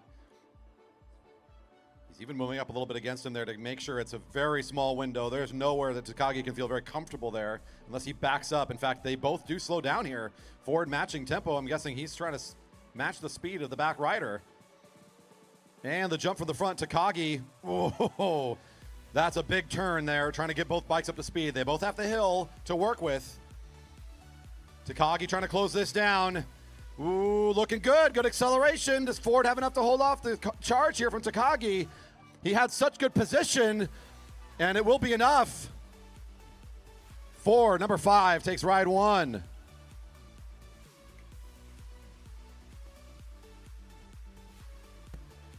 Impressive speed shown by both of them. They were accelerating through the line. That's how big of a gear they're both running. Wonder if they'll change it up in the consequent rounds. Subsequent. The word was subsequent. That's what I was looking for. Coming up to the line now in their first matchup tonight, it'll be Luis Bonilla, number 6 for the Ironfly I Academy race team, taking on Jerry Baker Jr. rider number 3, J.C. Pyle, in the ride for 1st and 2nd.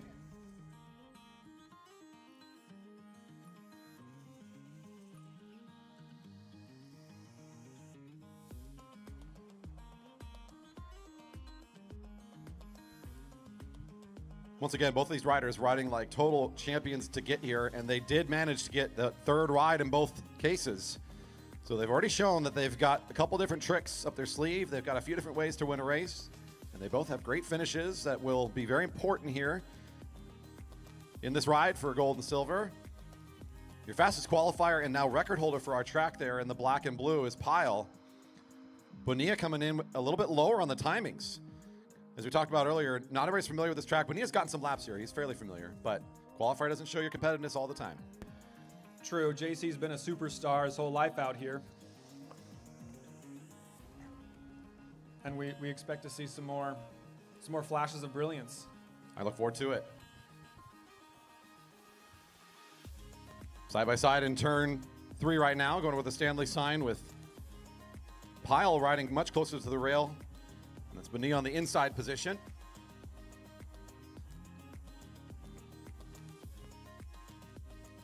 '97 to the ready area, please. 97 to the ready area. Rider 97.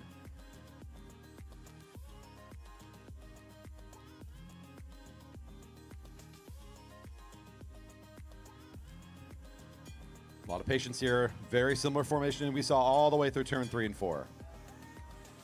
The local rider up along the rail, Bonilla, who's shown himself to have a lot of different tactics when it comes to racing in a sprint. A lot of different positions, a lot of different ways to try to intimidate and control. He'll put himself there, kind of posting up between the rider and the sprinter's lane. Down to the back straight, there's the acceleration side by side. We got our first sprint here in this matchup for gold and silver in the junior men. JC pushing forward just a little bit here. Bonilla with the shorter lane. He's got the lane advantage. Does Pyatt have the speed? Pyatt. Bonilla. Whoa, another great sprint, but it does look like Bonilla gets the advantage, an unofficial win there for number 6. When you're putting that much power through the chain, things get a little squirrely sometimes, but didn't seem to impede anything. So should be a victory there for the inside lane with Luis Bonilla. Yeah, the only real movement I saw in terms of coming out was down under the lane. Again, didn't really impact with JC's efforts.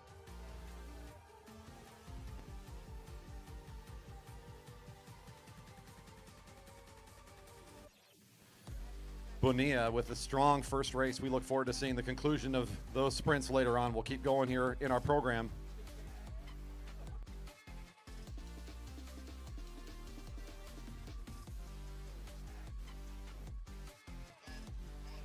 Coming up, the junior women, 13 to 14-year-old riders in this scratch race, a 4-kilometer contest, 10 laps for these athletes. Looking forward to some more great racing tonight. We continue on with our second session. It's been a fun one today. This, of course, the first time we've seen this particular age group race on the track, making their debut here into the 2024 Junior Track National Championships. The junior women, 13 to 14-year-olds, line up for the scratch race.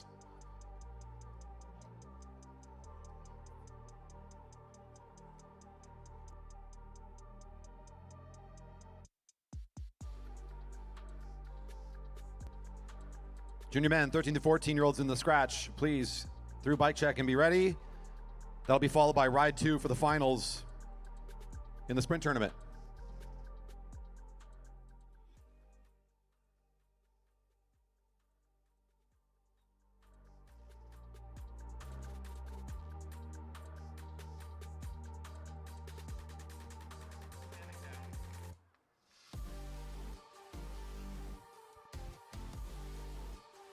This group will go in the neutral. We'll start them on the home straight if they're stalled together. Junior 13 to 14 women in their scratch race, followed by the junior men 13 to 14 scratch race. Ride 2 for our sprint tournament finals to follow that. We do have a midway medal ceremony that we are going to throw into our program. That's before we get to the final ride in the International Omnium for our juniors, our 17 to 18-year-old juniors, and a potential ride 3 for the sprint finals.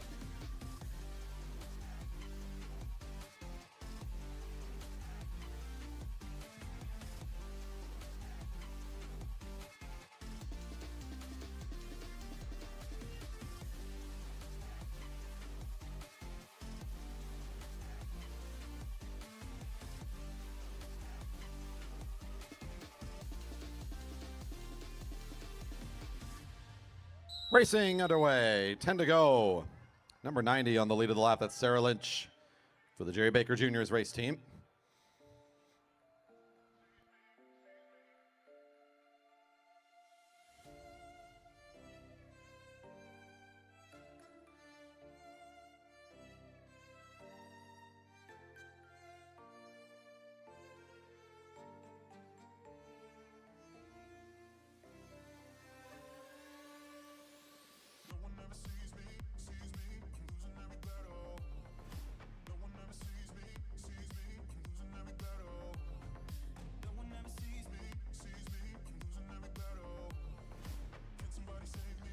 All right, seeing 9 to go. Very early in our scratch race, our riders getting familiar with one another. This is their first time racing as a group here today. Number 95 is Olivia Roth for Star Trek Racing.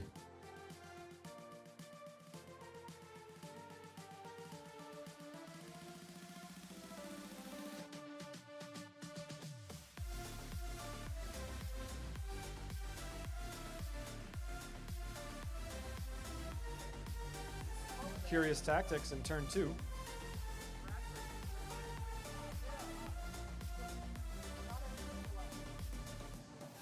Nobody wants to be on the front end of the headwind, so they all kind of slowed down a bit. But bit of a move here.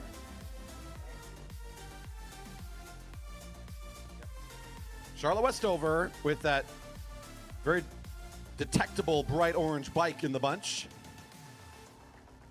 Firing up the group. Thank you, number 92. Well done.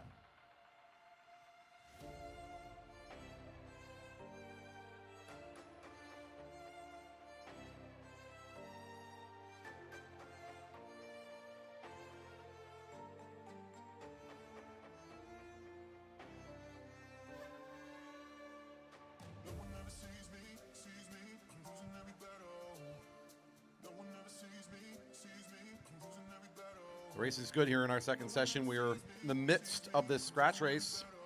The junior women had a little bit of a test there from Charlotte Westover, riding number 92 at the front of the field right now. That orange bike and the black kit for Jerry Baker Juniors is going to sit at the front now and let things sit behind her for a bit.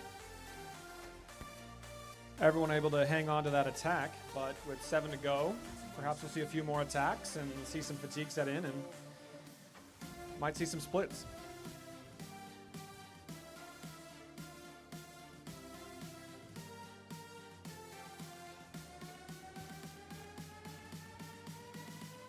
And all of our Junior Nats families and competitors know their schedule, but if you're a local fan and you're tuning in or maybe coming to the Velodrome and seeing this, we have more racing all weekend.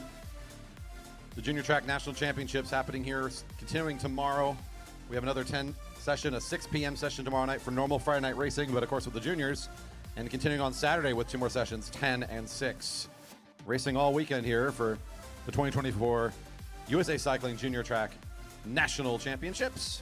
Ooh, another move here coming out of turn 1 as we'll get things reaccelerated.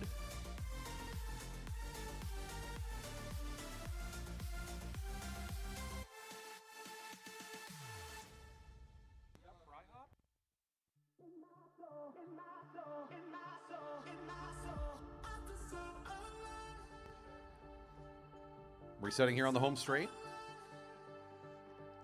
5 to go.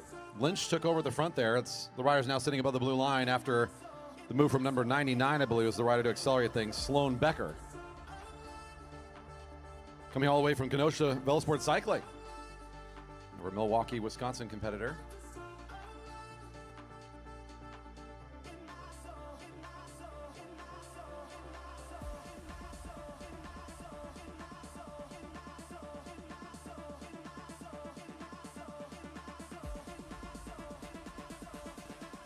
Sloan's got at least one fan of the live chat supporting her. If you want to join in and leave a positive little bit of love for one of your riders, feel free to do so. We've got what looks to be 170 of you or so out there enjoying the view from the YouTube right now. If you're here in the park, we've got a good showing here on Thursday night. We don't race normally on a Thursday, obviously with our families here to support the athletes, plus our locals showing up. We've got a great crowd here at our Velodrome. Look for it to be about twice as many people tomorrow night. It's going to be a lot of fun here with the kids and our normal Friday night audience. That's still Lynch controlling the pace.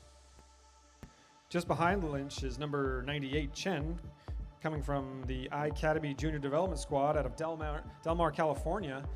I believe that they had a smile on their face last time by. It's a win in my book. But then again, that's probably why I don't race. So many reasons, Corey. So many reasons. Okay, I should stop while I'm ahead. I'll get back on the microphone. Let's just talk about racing. Lynch, pardon me, Westover. Talk about that orange bike. You can see it from back here. 3 to go. Westover on the front.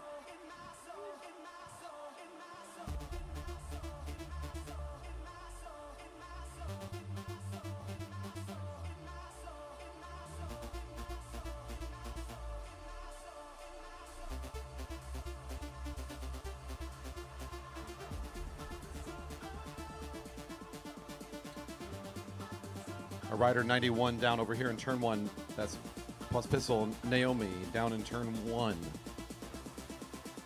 Rest of the race still underway. Track is clear. We'll have our team check in with Naomi. 2 to go.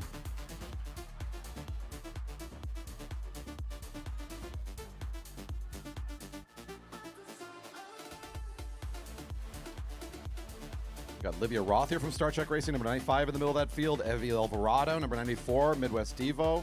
Sophia Avery, another one of our riders from California. Saw our brother race earlier today, back in this group. They haven't been at the front, doesn't mean that they're not a factor. Just means that they're being greedy and smart about it. Let somebody else do the work.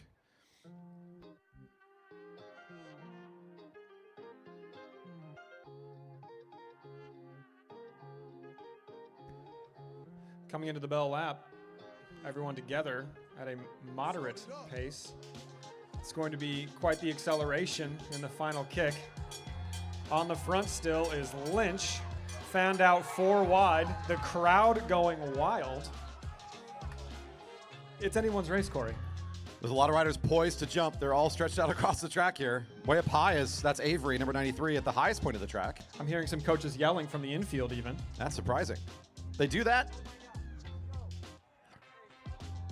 The jump from the front here. Lynch. Ooh, that's a tight window to fit in. Wow. 98. That's Annie Chen, our Californian, with a great acceleration, taking over the front. And second across the line, that's number 94, Evie Alvarado. Sarah Lynch in third, leading out the sprint and still hanging on there for a top 3 finish. Good work to all the riders exiting on the back stretch. That's right. Please exit. Take a left into the warm-up circle. Thank you. 13-14 junior men scratch race. We'll bring you up here for your start. Following them, we've got the second ride for the sprint finals. Sprinters, be ready. After this, we've got the junior women and the junior men for the sprint finals, ride 2.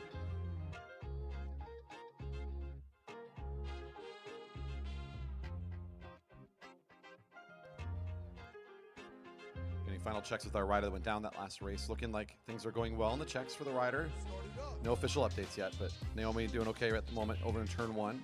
Thanks again to our medical team.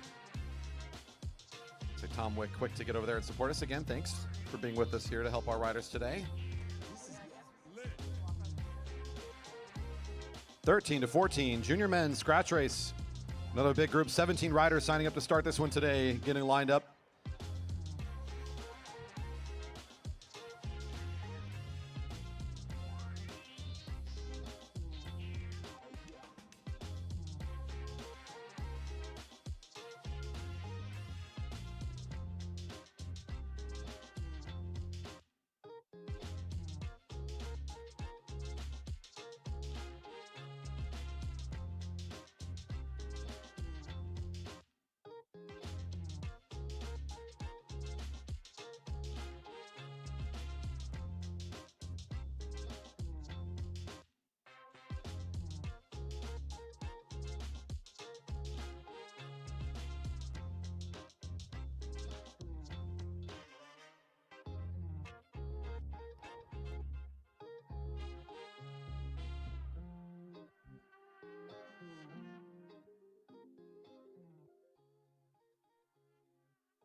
Another good-sized group here. 17 athletes showing up here to Redmond, Washington to race in this scratch race. These are all junior men aged 13 to 14 in a 10-lap race that will start out of the neutral back here on the home straight at the stall together. Sprinters are coming up next. Ride 2 for the final. Sprinters upcoming.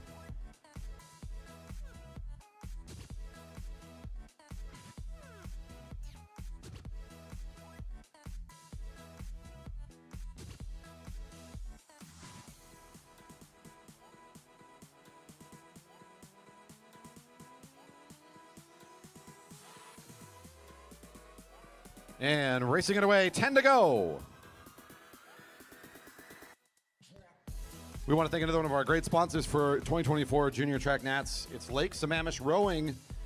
Our local Sammamish Rowing Association invites everyone to discover a passion for rowing, exploring personal potential, and celebrating team success. You can check out their beautiful website online and learn more about this great organization with so many riders across every age group. Their team is well over 150 members strong, and they've shown great support here for us here at the track here in 2024. Our thanks to Lake Sammamish Rowing Association for their partnership in 2024.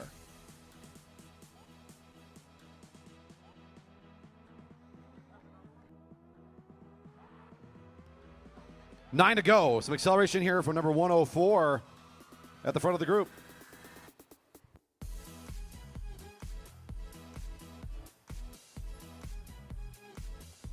That's Ariuna Burgos, I believe, the rider from Boost Cycle Sport Junior Team out of Los Angeles. Kind of our big instigator there to get this first sprint underway. A good effort from the whole field.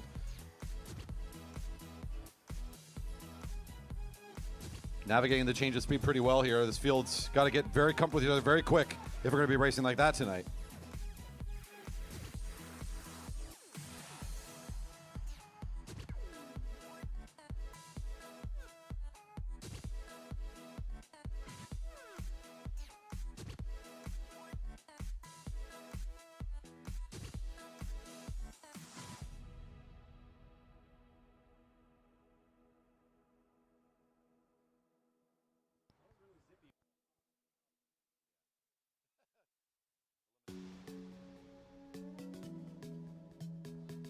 Wide across the track here, seeing 7 to go.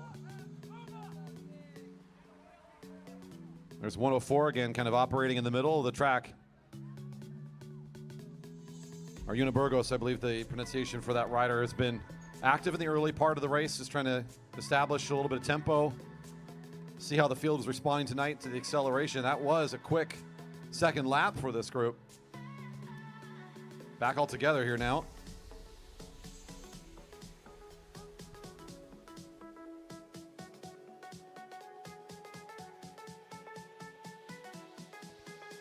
Sean Davies on the front with the pink helmet for the San Jose Bicycle Club, leading things out here at 6 to go. He's got a teammate right behind him as number 115. Another rider of the Zavala family, Lyndon, number 115 out of San Jose. Now in the lead of the lap.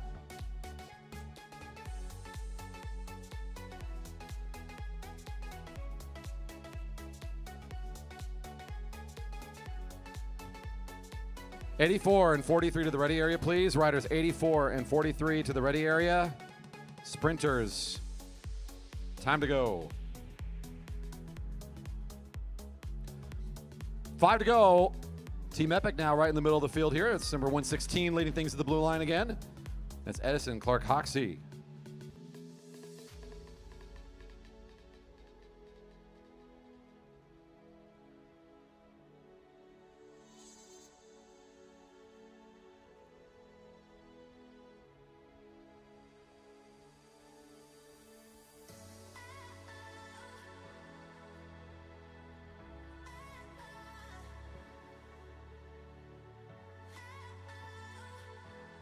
Everybody falling on the wheel of Lyndon.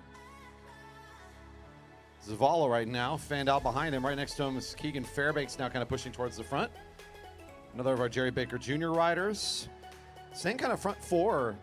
Been at the front of this field quite a bit as they're not really being challenged as the rest of the field is just happily cruising at this current tempo. So they're allowed to just kind of be at the front, guard dog the whole group here.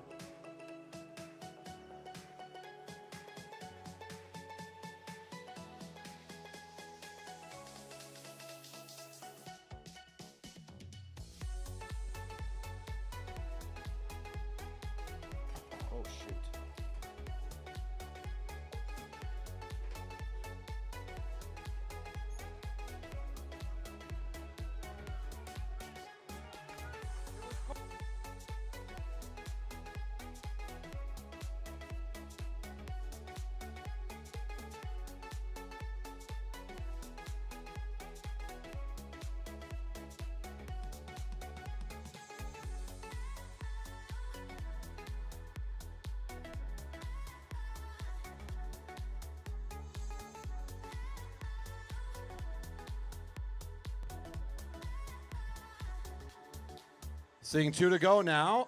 Big acceleration here. Star Trek leading out the lap here. Number 101 is Viv Carlo moving up high. There's Fairbanks right next to him.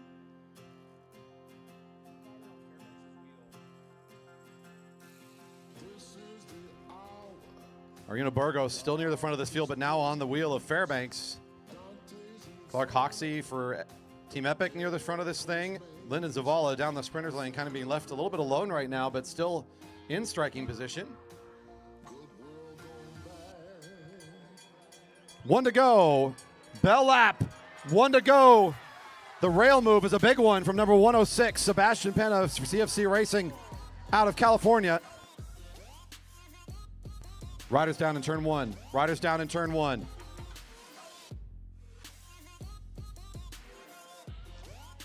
Finish coming in. Fairbanks and Burgos. Fairbanks. Burgos. Fairbanks has got it by half a bike. Push a little to your right there, finishers. A little bit of space there. Move to your right. Move to your right. Move to the right. Well done.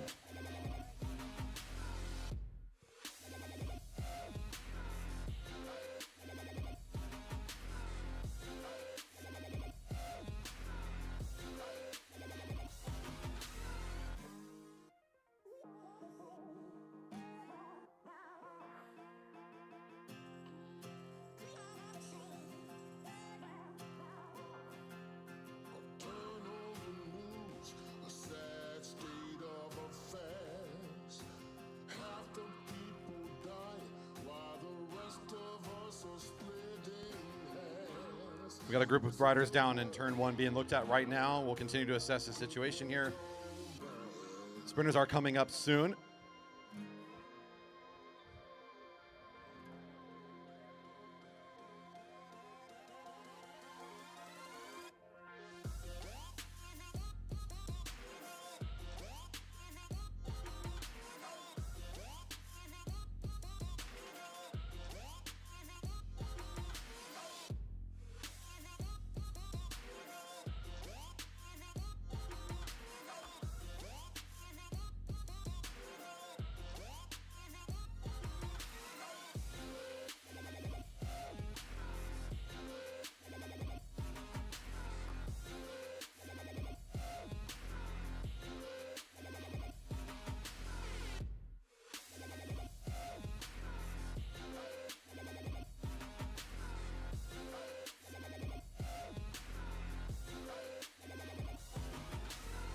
Again, we'll just take a pause here to make sure our group of athletes have had ample care in checking in with them. We thank you for, again, our medical team and all of our parents and support staff that are going to rush out and offer their help. We will take just a moment here to catch our breath and come back to the action here in a bit.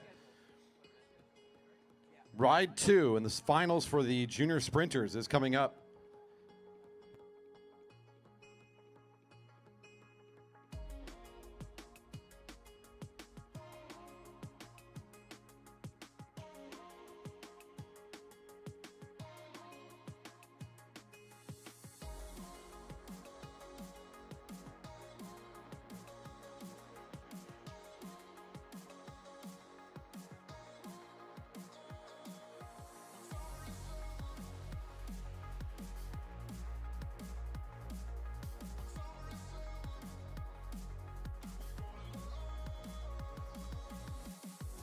And now we bring up our junior women sprint final, Ride 2 to the start.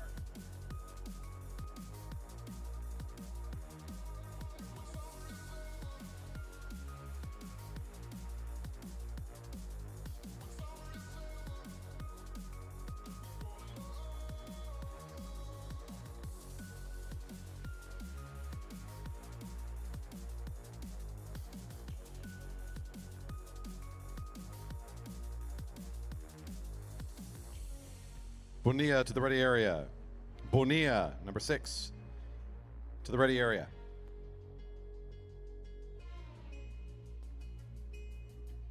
This is number 84, Sarah Vargas in the black kit, blue helmet, winning Ride 1, trying to find another here up against Danny Scoville, number 31.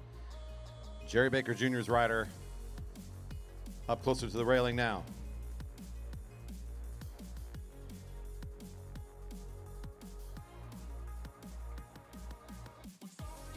quick update for those that can't quite see, or maybe you can see it on the live stream if you're out there and concerned about our riders. Everybody is up and away from the initial point there. So from the looks of it, most of our riders walking away doing okay. Obviously a scary moment there. It looks like two of our riders might have gotten hooked and unable to separate in the middle of the field.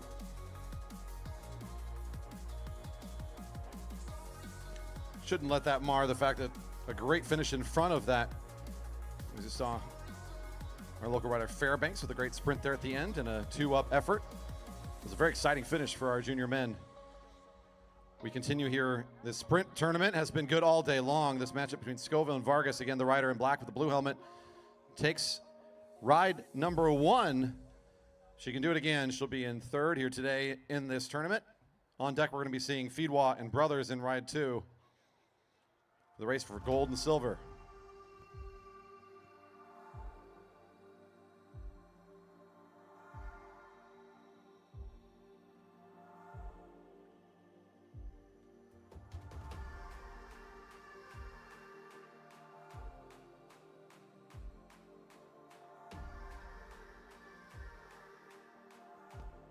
A lot of patience here in turn 3. These riders taking it slow through the Stanley turn.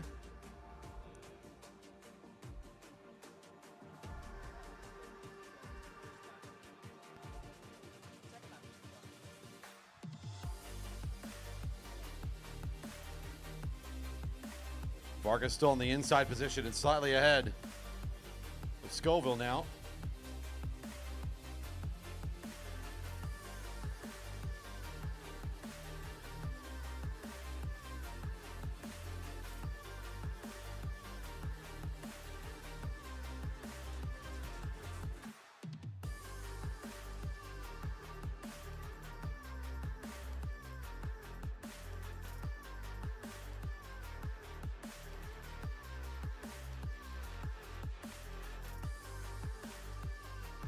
There's some movement around with our competitors. Nice acceleration from Scoville to come to the front and try to control the pace a bit more now.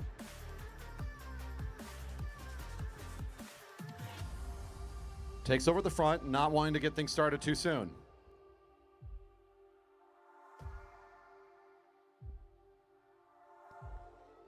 Scoville and Vargas now heading into turn 3.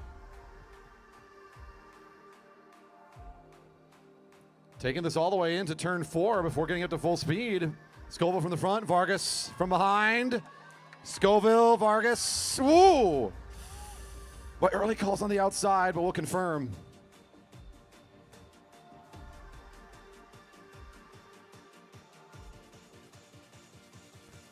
'84, Vargas in a close finish there. Sarah will take it and end up in 3rd on our podium today for the junior women's sprint tournament.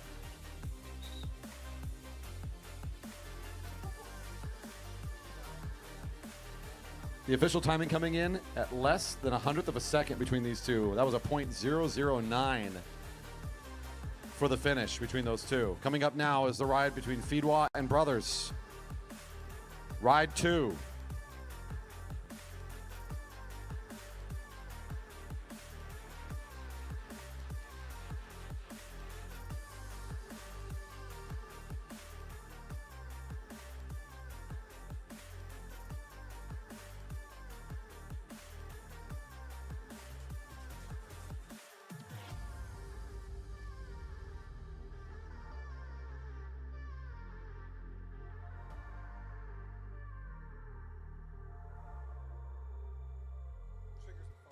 An exciting race for gold and silver coming up here. Rita Feedwa, number 43, positions herself currently in lane 2, so she'll stay a little bit behind your rider from Star Trek, number 75, Maya Brothers.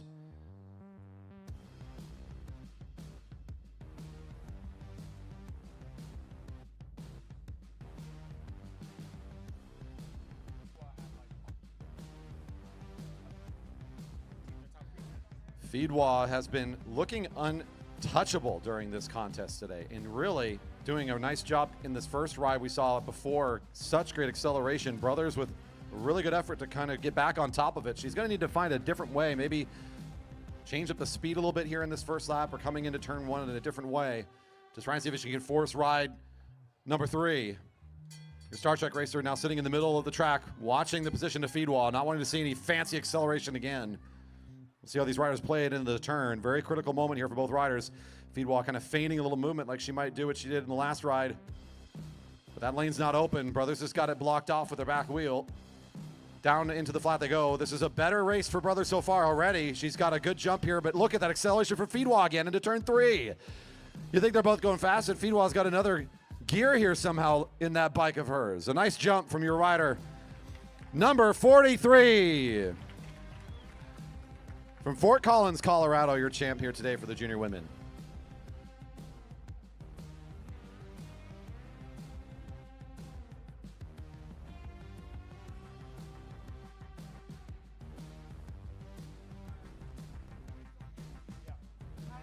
All right, folks, the time has come. We're gonna need all the tops to come off of the tents. I mean, you can collapse and lay on the ground, but the tops need to come off at this time. The sun has set enough, and our officials need better visibility. So please remove the tops or just collapse the tents altogether. Thank you.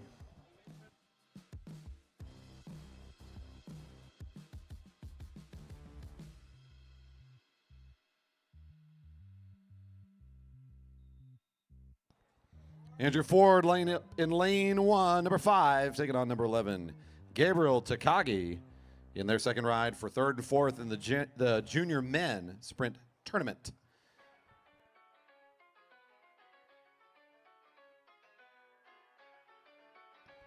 Andrew Ford with advantage in this matchup so far. Takagi going to be looking to come back into this thing with the win here.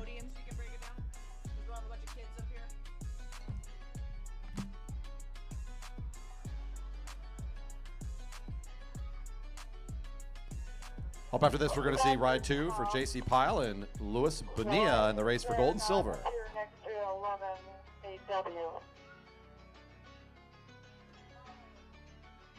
Come back with that one more time. By the way, I'm hearing that over the PA system. Check.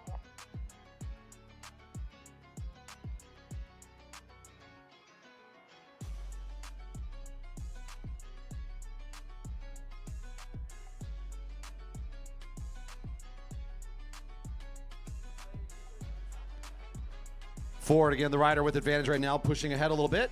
He took ride 1, tried to get 2 for 2 and get this thing done with. Takagi leaving a little bit of space here.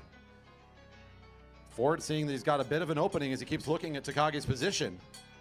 Bell's ringing, Ford moves up track, and now this position much closer as Takagi's trying to bring it up to speed.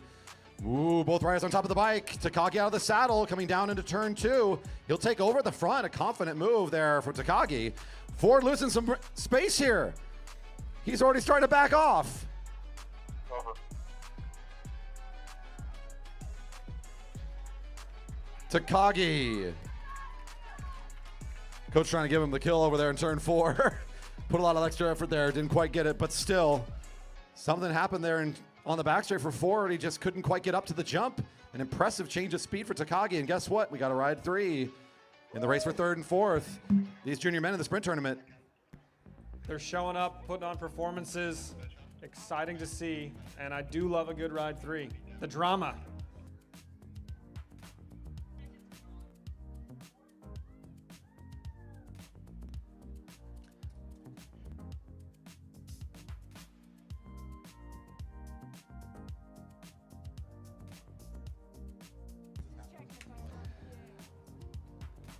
Up now, ride 2 in position 1, JC Superstar up against Louis Bonilla, who did take the first round. Number 6 has been, as we kind of commented the last time he was out here in the ride, so dynamic. A lot of different ways to approach the race. Kind of punching up above his weight class when it comes to the qualifying time in a big way.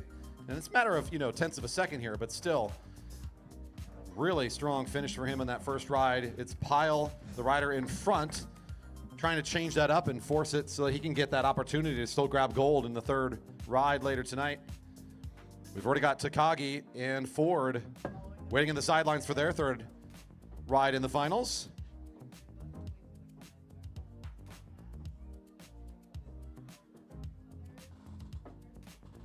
Pyle still on the front of this effort. Right behind him.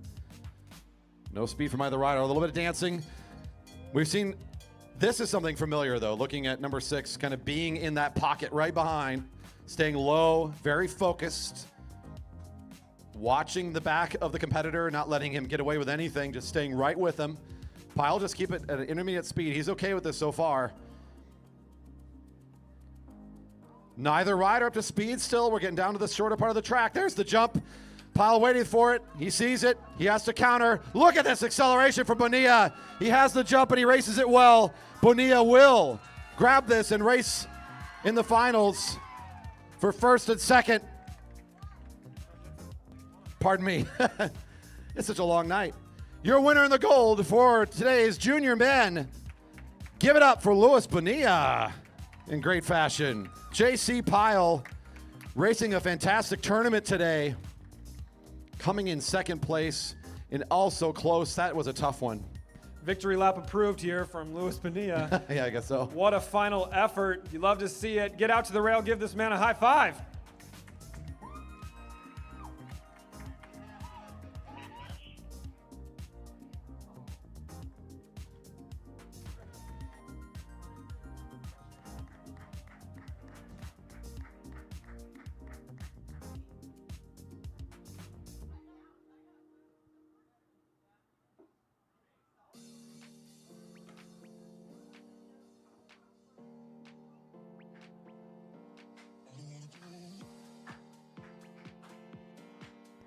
We're going to be sending some folks across the track here. A temporary closure of the action as we're going to head over to our podiums here in just a minute. It's a couple minutes warning here for podiums. Under 11 scratch race podiums will be coming up. 11 through 12 junior women's scratch race. 11 through 12 junior men's scratch race. 13-14 junior women's scratch. 13-14 junior men's scratch race. We'll all be getting podiums here during this time. We'll do your medal ceremony on the opposite side of the track. Track closed temporarily as we allow some of our riders to exit. And we will do our medal ceremony here on the outside of the track in just a few minutes. Thank you.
One minute warning on our ceremony here.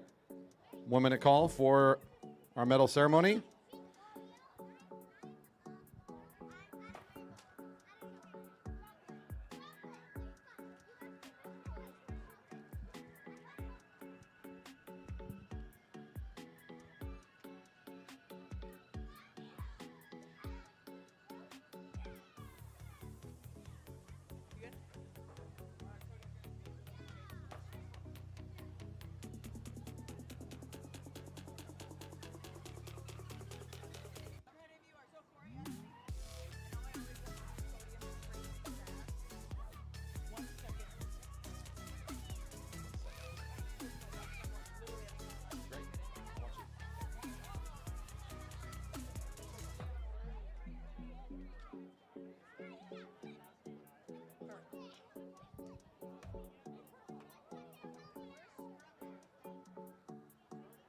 Calling Sprocket over to the podium area.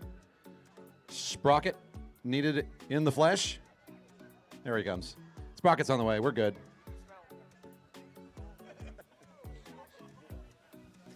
Calling up first our under 11 scratch race finals. This is the under 11 junior men for their scratch race. Under 11 junior men for the scratch race. First up in the silver, your second place finisher for Work Health Solutions Racing, Joseph Lee.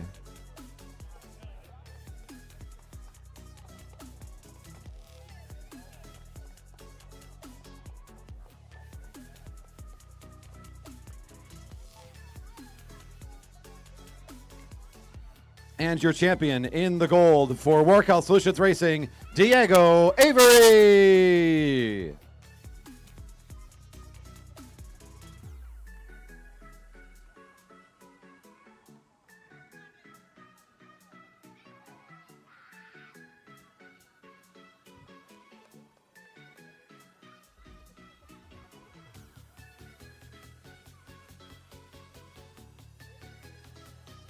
Your under 11 junior women's scratch race finalists. Top three under 11 junior women scratch race. In third place in a bronze medal for Star Trek Racing, Liana Kim.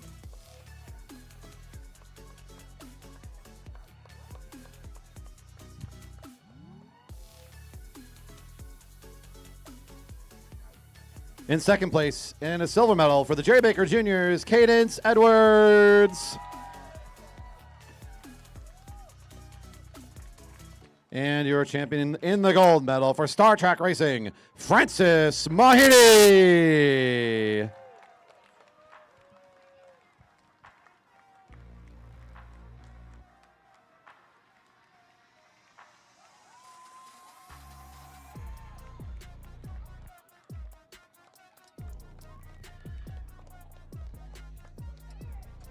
(11 through 12 junior women's scratch race. The 11 through 12 junior women's scratch race, top five.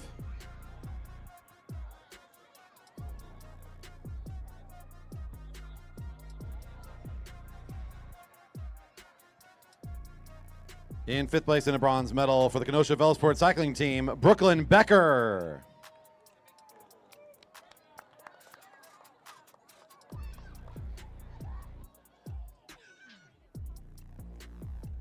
In fourth place for Star Trek Racing Team, in a bronze medal, Hannah Mayer.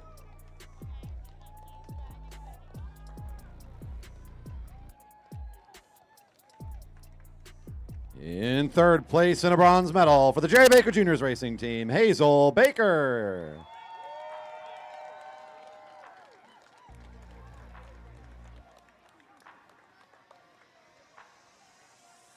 In second place with a silver medal today for SJBC Racing, it's Ayla Zavala.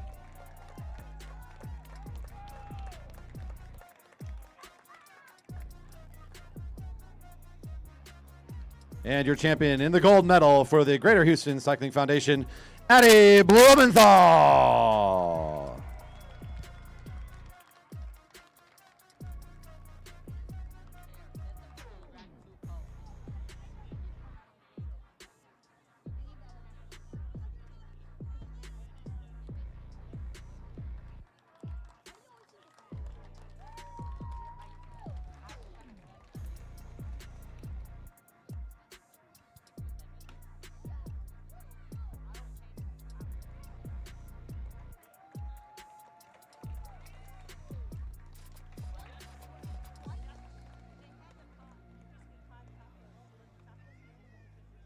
(11 through 12 junior men scratch race, top five. Junior men 11 through 12 scratch race, top five. In fifth place in a bronze medal for the Jerry Baker Juniors, Gavin Fairbanks.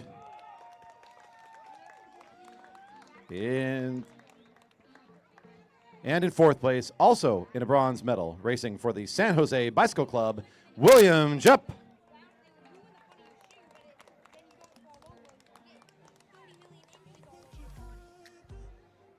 In third place, also in a bronze medal for West Hedge Fund Solutions LLC race team, Lucian Nelson.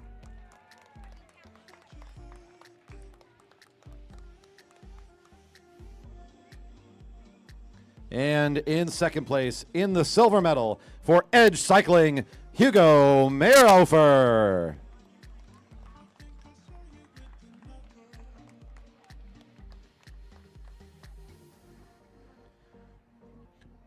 And today, your champion in first place with the gold medal for Star Trek Cycling, Max Ebens.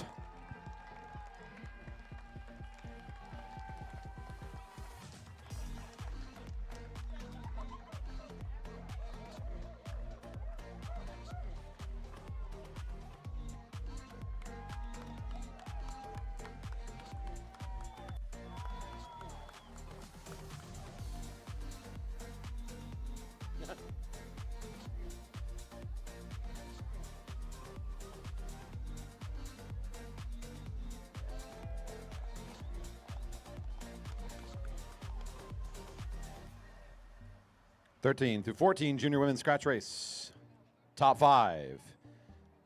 Again, junior women 13 to 14 scratch race, top 5. In 5th place with a bronze medal for the Work Health Solutions racing team, Sophia Avery.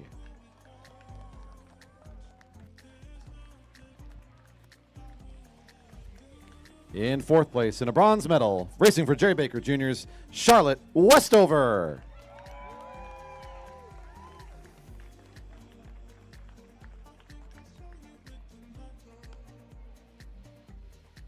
In 3rd place, also in a bronze medal for the Jerry Baker Juniors racing team, Sarah Lynch.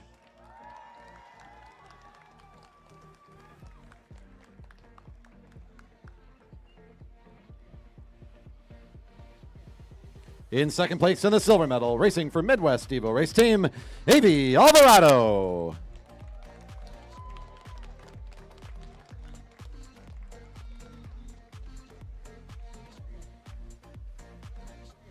And finally, your champion in the gold medal for Ironfly Academy Junior Development Team, Annie Chen.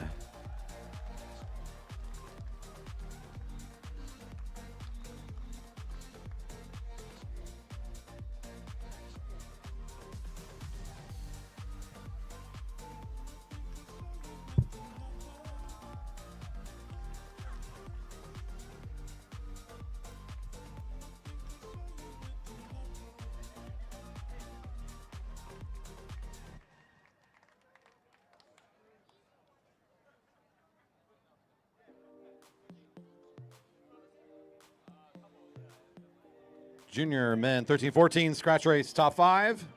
Junior men 13-14 scratch race top 5. In 5th in the bronze medal for Team Star Trek Racing, Viv Carlo.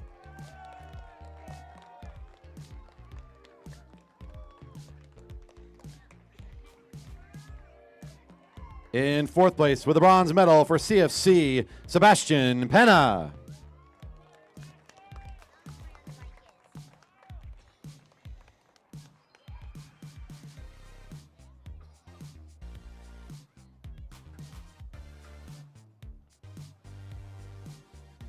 In 3rd place, also in a bronze medal for the San Jose Bicycle Club, Sean Davies.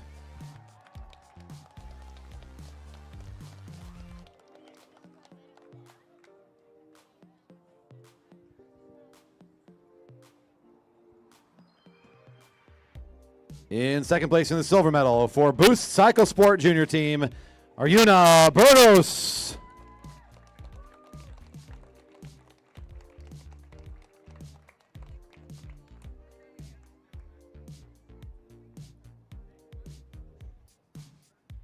And your champion today in the gold medal for the Jerry Baker Juniors Racing Team, Keegan Fairbanks.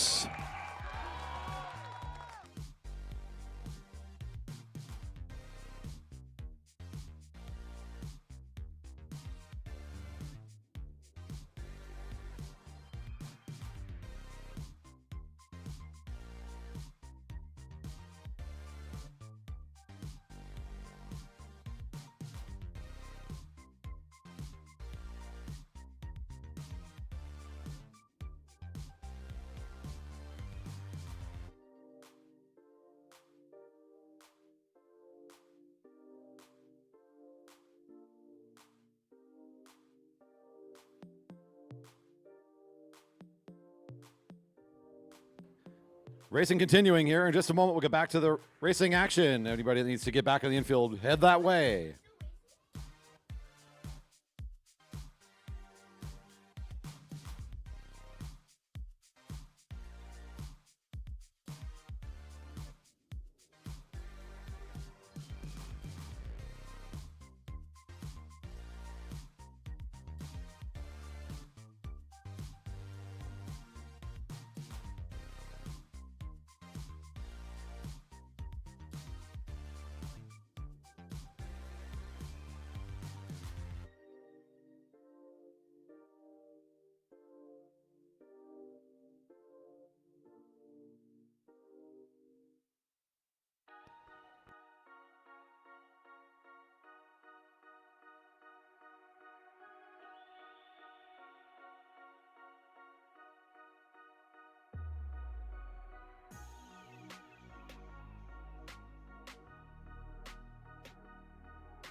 Coming up next, the junior women, 17, 18-year-olds in the International Omnium. They have their fourth ride coming up, the finale for the IO, followed by the junior men in their finale. And as well, ride 3 for the junior men. We do have one upcoming after that. For all our families out here, this is the last call on concessions for this evening. Last call on concessions over here by the building.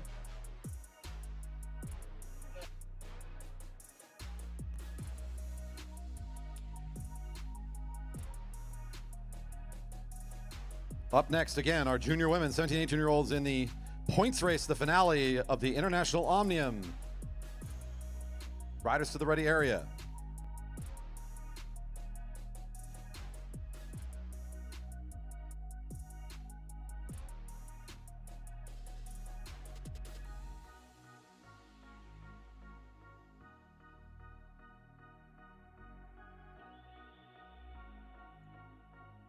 Whistle sounding for our riders. Come on up. Racing to begin.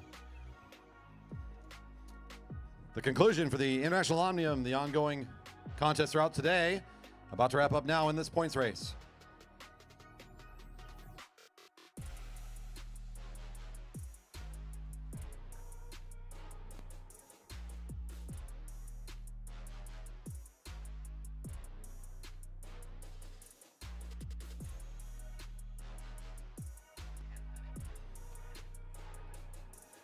If you're out there on the live stream, or if you're here, you got your smart device up, you can follow along with these live results. Again, tracktiming.live to keep you up to date with the scoring with your starting totals. Regan Patishall, your leader, with 120 coming into this event. She lines up number 32 along the rail. Will be up front here shortly. Kat Kendall with 112 in second. Yuri Chen and Louisa Kelly both with 98. And there's your top 4 riders right now in this at the start.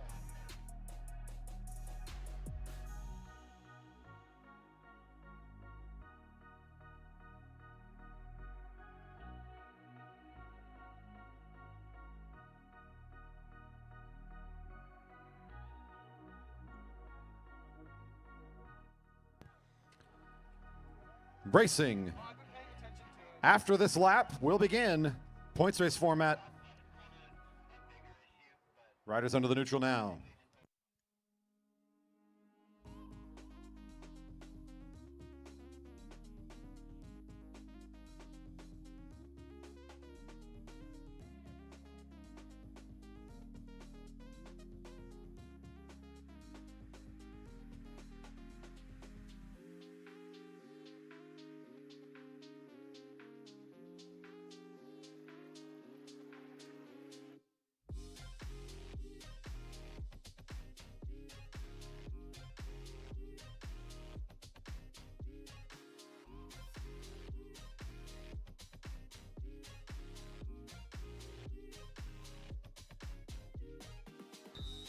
Sound the whistle, racing underway.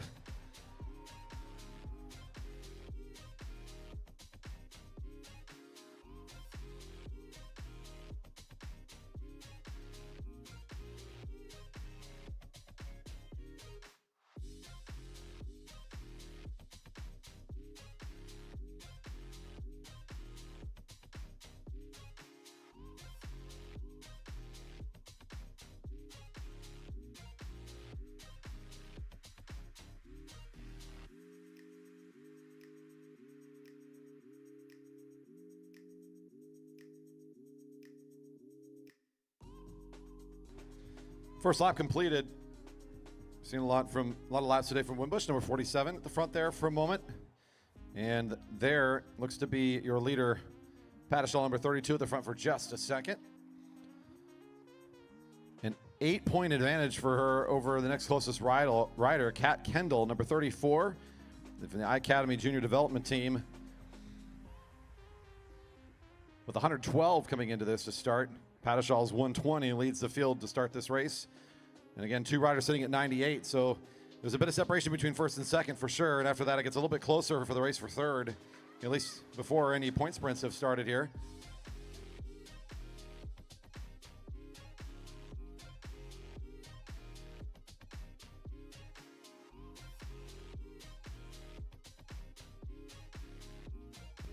Looks like the colors of the San Jose Bicycle Club trying to get off the front here a little bit and push the pace forward before they hear this first bell.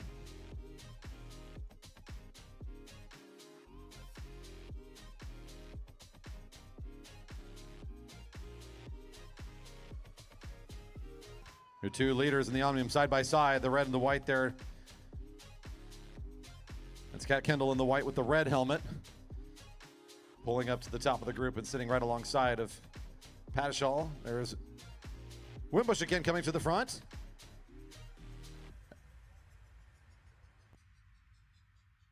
First bell upcoming, which ended up being a 7x5 sprint points format by the end here. 7 chances for these riders to get more points here tonight.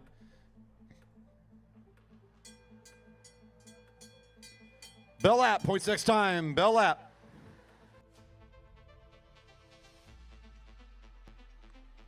That's Nora Vick on the far outside.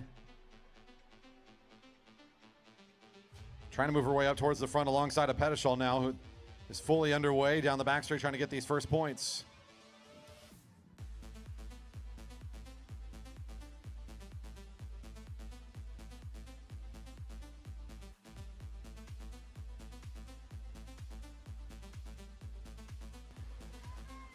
It'll be 39, 35, 47, I believe. The second, third, and fourth across the line. Pyatt picking up the first big 5 on the first sprint.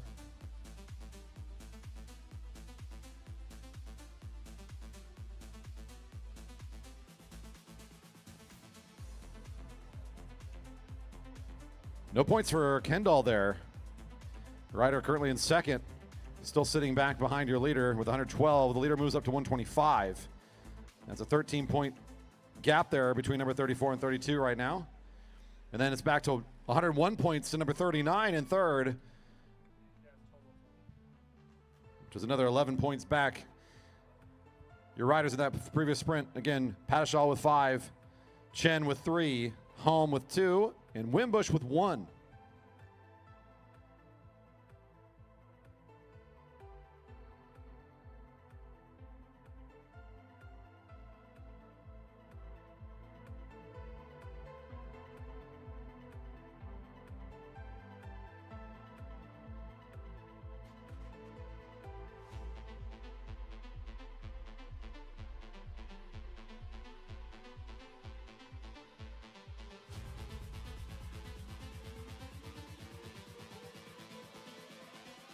Well, laps ahead of our competitors here. They're start off with Pyatt, unsurprising in the lead after being so dominant in the previous rounds.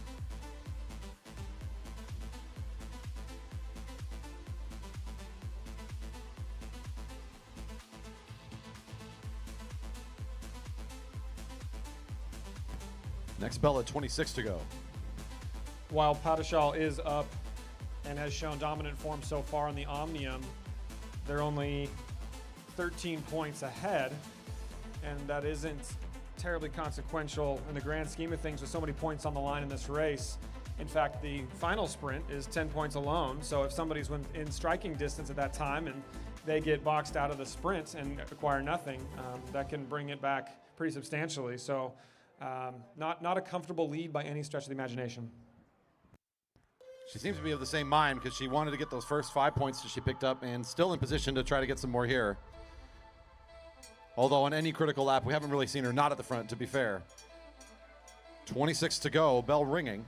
Here comes that rider in second. Kendall, as you mentioned, just 13 points off the leader There's number 34 sitting right next to the leader right now.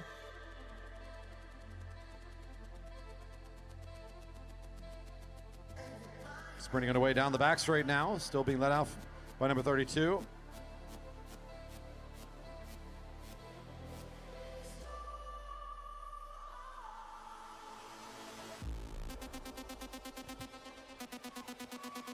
Padishal for 5. Ooh, might need to check the finish camera there on 34 and 39. Very close across the line there. But Jillian Halm, pardon me, second across the line, should find 3 points there. Number 35.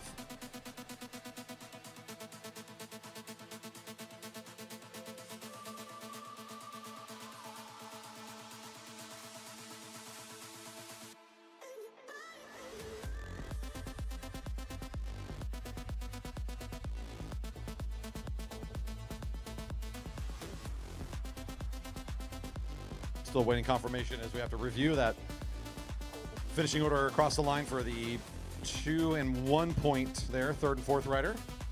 And we will get the confirmation. It goes 5 points to Padishal, 3 points to Jillian Halm. It goes 2 points to Kat Kendall. Iri Chen picking up 1 in that sprint. So very important points there for Kendall. She's trying to keep within reach of the first place rider. And again, there's a good race going on for fourth right now. Even third is right there. If Louisa Kelly, starting in fourth overall right now with 98 points, can start working ahead and get closer to where Iri Chen's got here. She's already picked up a few points during this race. 3 in the first sprint, 1 in the second. But they're right on top of each other for the race for third.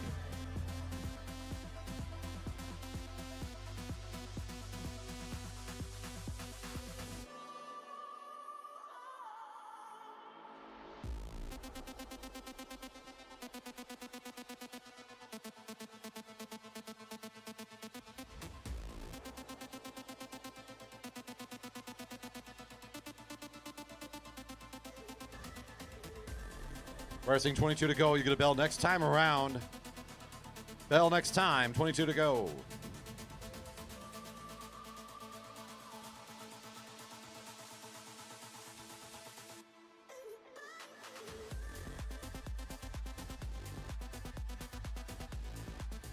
Some of the leaders kind of pushing away from the front a little bit, allowing to kind of move to that back half of the field. Now starting to reposition themselves before the bell.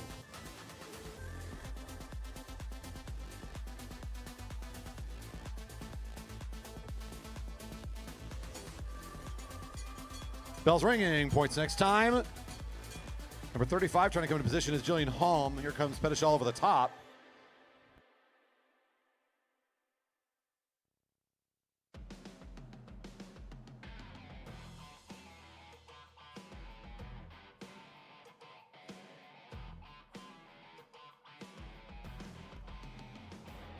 Still rider in red leading out the action. Some riders trying to position themselves around for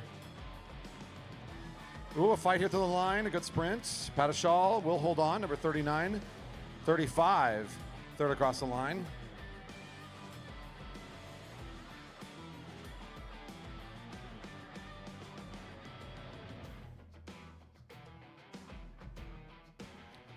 .39 on this sprint will get relegated back to 6th for ending the sprinter's lane while occupied.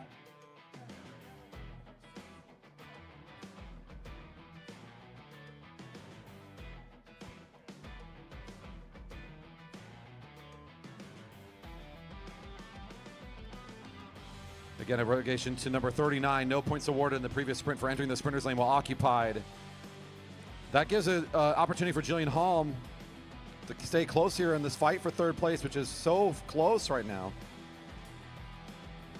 Padishal doing what she's doing all day, winning on laps. She picks up 5 more again, sitting now at 135 and starting to pull away comfortably from Kat Kendall a bit more.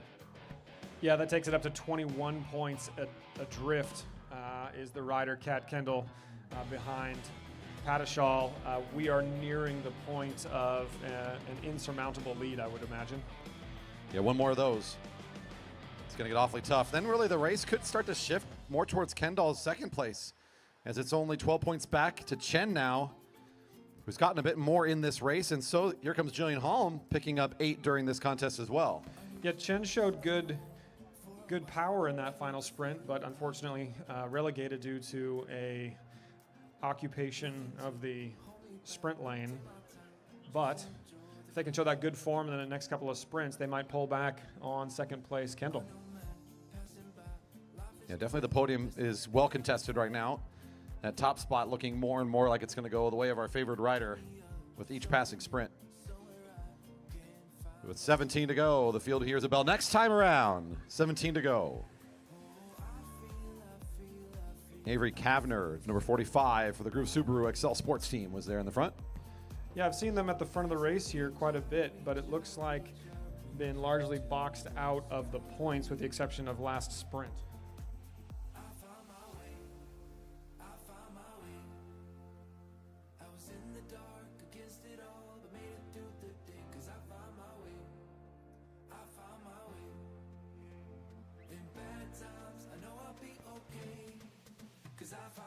Pretty static formation here coming through the back half of that lap.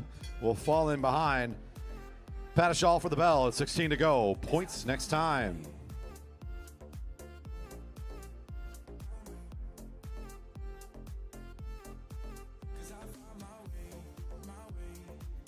The second lane trying to push up a little bit here down the back straight. Holm trying to find a way to come around the outside, but it will be Pyatt bringing right along with her Kat Kendall, trying to get important points. She feels second place. It might be threatened here. She's going to go up and get something here for sure. Ooh, San Jose almost coming in to take it from her, though. Number 44 was accelerating. I think it's still going to go the way of Kendall, as Louisa Kelly trying to get their first points of this contest so far, this points race.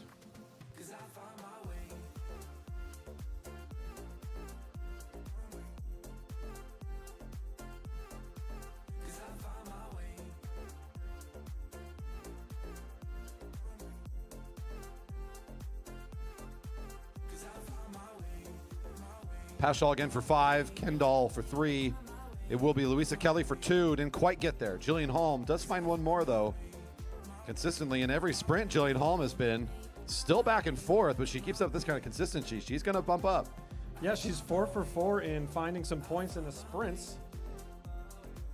Very tight in the third spot here. Only 1 point behind Chen with 3 to go. 14 laps, but 3 sprints, mind you. Yeah, that hotly contested third spot on the podium. 2 points separating 3 positions right now. So keeping it close here between, as you mentioned, Chen and Holm, just a point separating each other. And then there's Louisa Kelly coming in as well at 100 points. Should be fun to watch the middle of this group. 13 to go.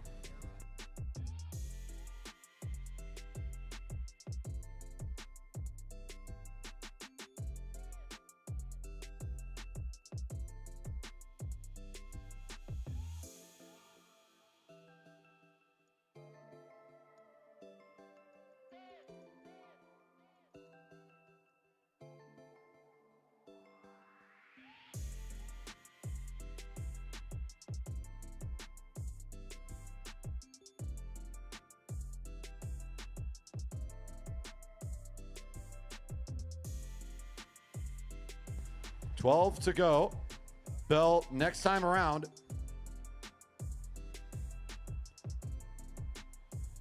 Number 39, 35, and 44, again, all just right on top of each other in terms of the points totals. Wimbush on the front as well, next to Pyatt. Coming over the top is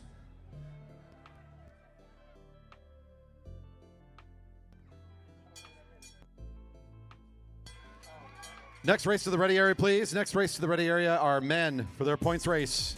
We need all riders to the ready area for the points race, please, in the International Omnium. The sprint is underway. That was Kendall leading out the sprint. Pyatt taking over the front. Holm right there, trying to be in every one of these sprints. See if he can get one more. That rider in third wheel. Looks like our rider from Diva 24, Wimbush, trying to get a point here. And we'll find it. But there again is number 35. Consistently picking up at least a point every single time that these come up. She'll find 2 there. And May now, I believe, based on that, she'll take over at third place.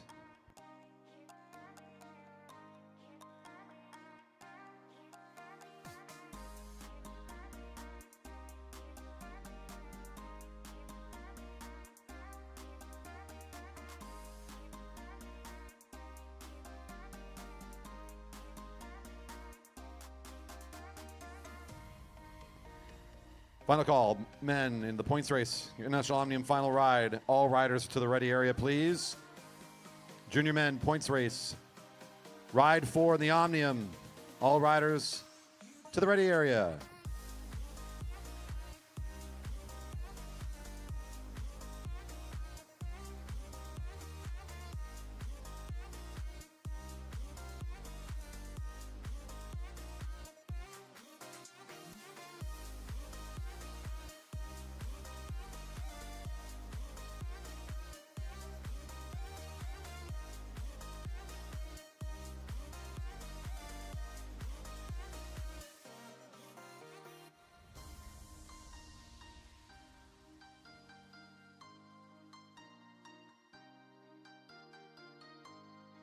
Eight to go. Couple more laps here before the next bell. The group, for the first time in a while here, going to sit a little bit higher on the track.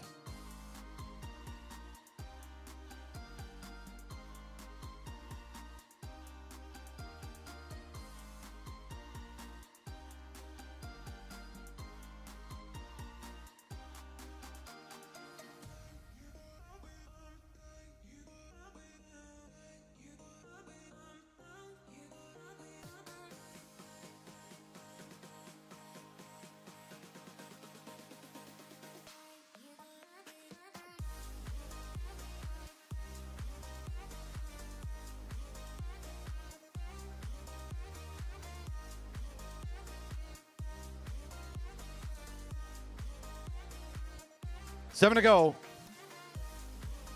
There's 35 moving up to the front here.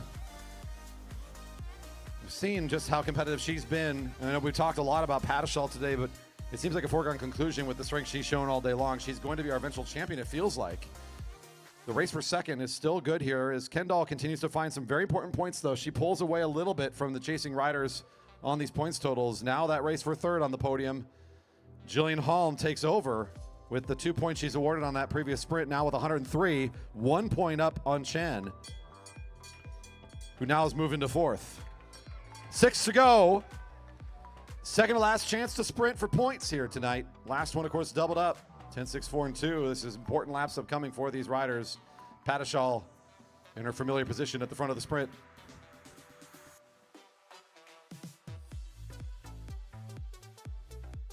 Kendall falling on the wheel nicely. Doing a good job here at the end of this Omnium to ensure that that second place is not going to be challenged. Picking up good points here.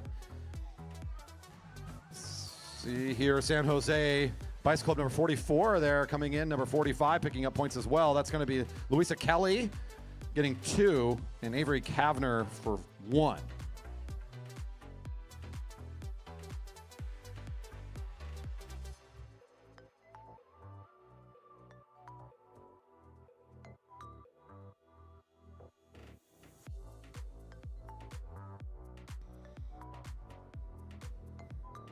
Indeed, to confirm, Pyatt 5, Kendall 3, Kelly 2, Kavner 1.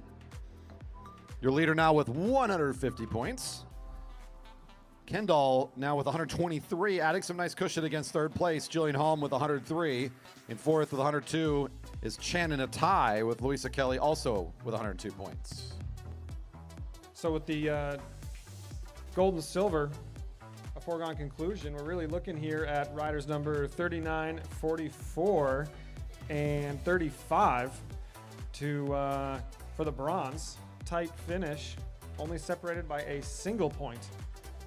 If any of those riders are in the points, their finishing order will essentially determine who ends up in third, fourth, and fifth, really. So the points for those three will be very interesting to follow.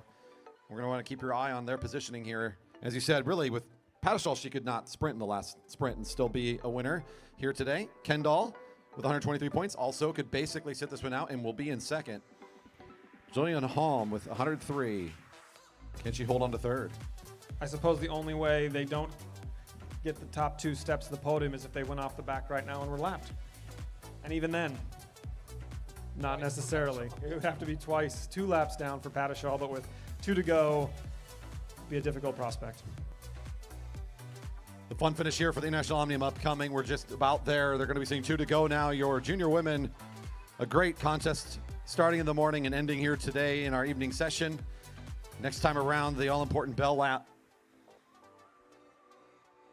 Ever Chen, number 39, has worked her way up a little bit in this contest. Lisa Kelly, a very important 2 points in the last sprint to stay right on top of this race for third. It's Jillian Holm with a single point advantage in this very closely contested podium for third, fourth, and fifth.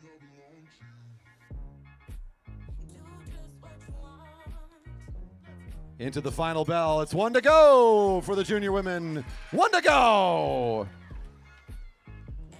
39 is right on the wheel of the leader. That's one of our riders we're watching here to break this very close matchup for third. She's going to get a good position and try to fight for every point she can get. Here comes Kat Kendall also on down the right-hand side of the sprint.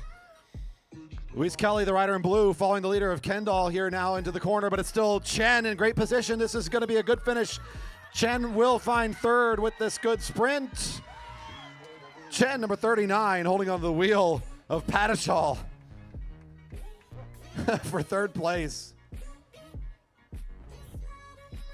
And your champ still picks up the final 10.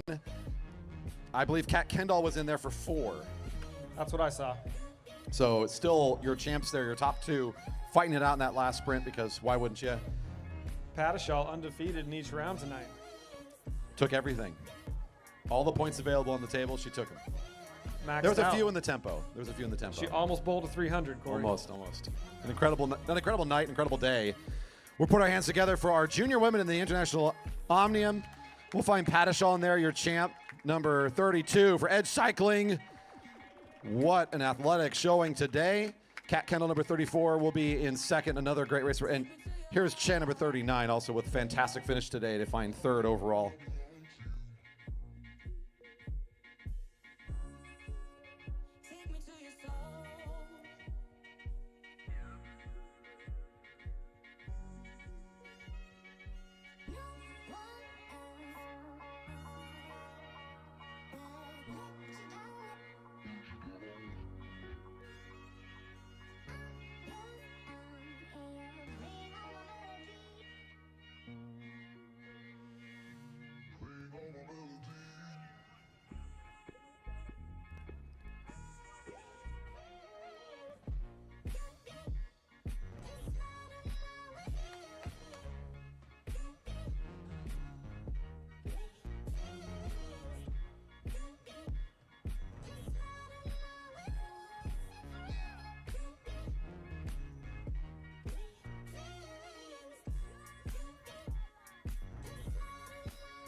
Lining up here are junior men, 17, 18-year-old competitors in this Omnium in their final ride. 20-kilometer, 50-lap points race. It's Enzo Edmonds, number 13 for the Hot Tubes Development Cycling Team, coming with 110, will be your starting leader here. Merrick Gallagher, number 2 with 108, and Jack Dimer also with 108 will be rounding out your top 3. 106 for Otis Engel and 104 for Jaden Lee. Your top 5 is going to be a great one here. The final race. Off and away into the neutral for the International Omnium.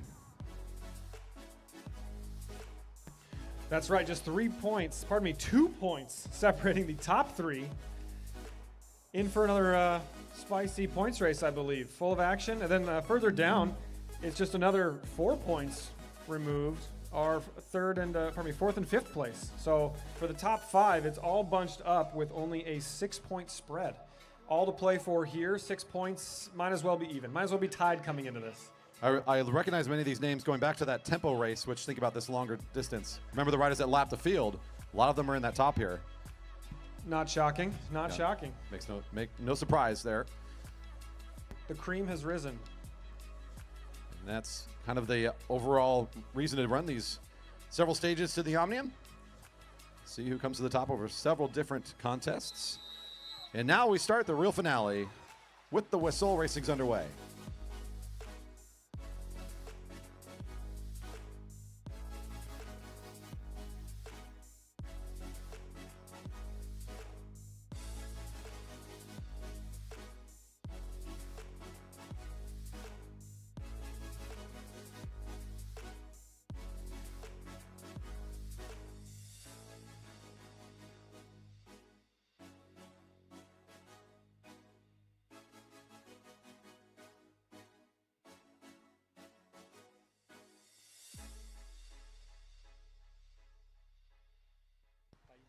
Fast opening lap here for our junior men. We got a lot of laps ahead of us. 10 opportunities for points. 49 to be exact. 49 laps remaining, indeed. Indeed.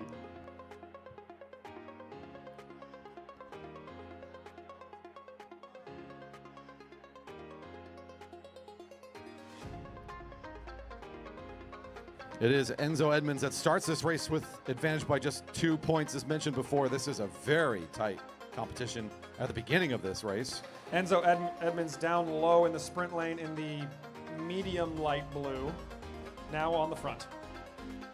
Merrick Gallagher with the red helmet coming to the fore. He sits in second place, only 2 points back in the total. Good speed in the early laps here. A lot of rotation at the front as the poles are pretty tough here at the front of this kind of tempo. It's so good to see that the fans have dispersed themselves around the track all the way even to the backstretch. So shout out to all my backstretch fans. Thank you for coming out tonight. We appreciate you for all the support back there. Number 22 on the effort is Aiden Zavala, Team California Juniors.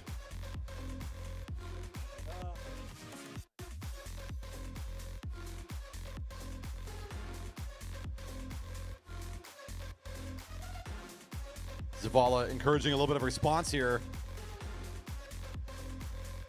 It's Balfus, number 19, bringing this back together from our leader. And Bell for the first points next time around. Number 7, back to the front, Jack Hampson, Team Epic, on the front of the attack. Dymar for Primal Audi in second lineup in the lineup right now. Yeah, they seem to have gotten a bit of a gap here. They might coast in here for first and second, or they can stay on the gas, maybe create a little breakaway for themselves. Both definitely have some motor in them. We've seen it earlier today. Let's see, it was Dymar Hampson. That looks to be 13. That's your current leader, Edmonds. Gallagher comes across the line 4th for a single point. Gallagher will be the one that says, let's keep rolling, as Edmonds looks like he was threatening to keep rolling as well. This brings Dymar, and there's number 25, Otis Engel, another rider at the top of our Omnium. And with this kind of getting covered by enough of the fast finishers, they'll sit up high to the rail. They're not willing to work against each other too much here. Against the rest of the field, I should say. Working together at this stage, they want to work against each other. Gallagher still trying to keep it quick, it looks like, against number 13, who was clearly watching in that previous sprint, by the way. You saw the two of them in midfield kind of watching each other, your top 2 riders in the Omnium. Fenton Balfus sitting down in 6th position coming into this race. Did show up a couple weeks back, lapped the field, had a really good showing. I believe they were out early in the elim, so they should be sitting on a bit of a fresh leg here. I would love to see them off the front, putting together a breakaway. We are confirming those points from the first one for our riders. Hampson with 5, Edmonds 3, Dymar 2, Gallagher 1 in that last sprint.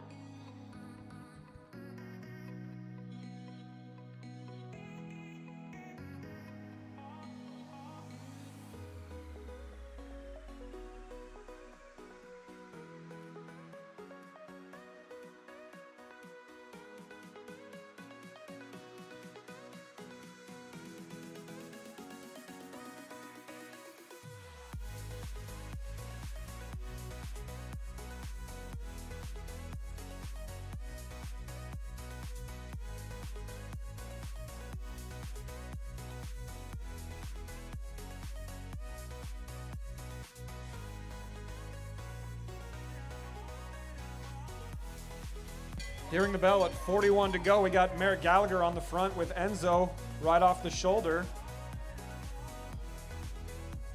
Playing a bit coy together.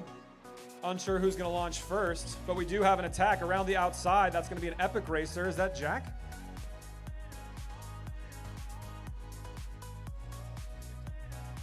Yeah, it's hard to tell from this side of the track at this time of day as the sun's going well down and the lighting's got a little bit worse here. Here's our points. Gallagher on the far outside. That's number 13 coming across the line second, I believe. That'll be 25, Engel. And I believe that actually was Oscar Pleckel-Mariki, the other rider from Team Epic.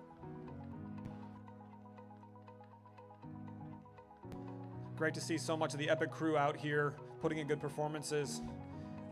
Strong development squad. And they're all on the come up as far as I'm concerned.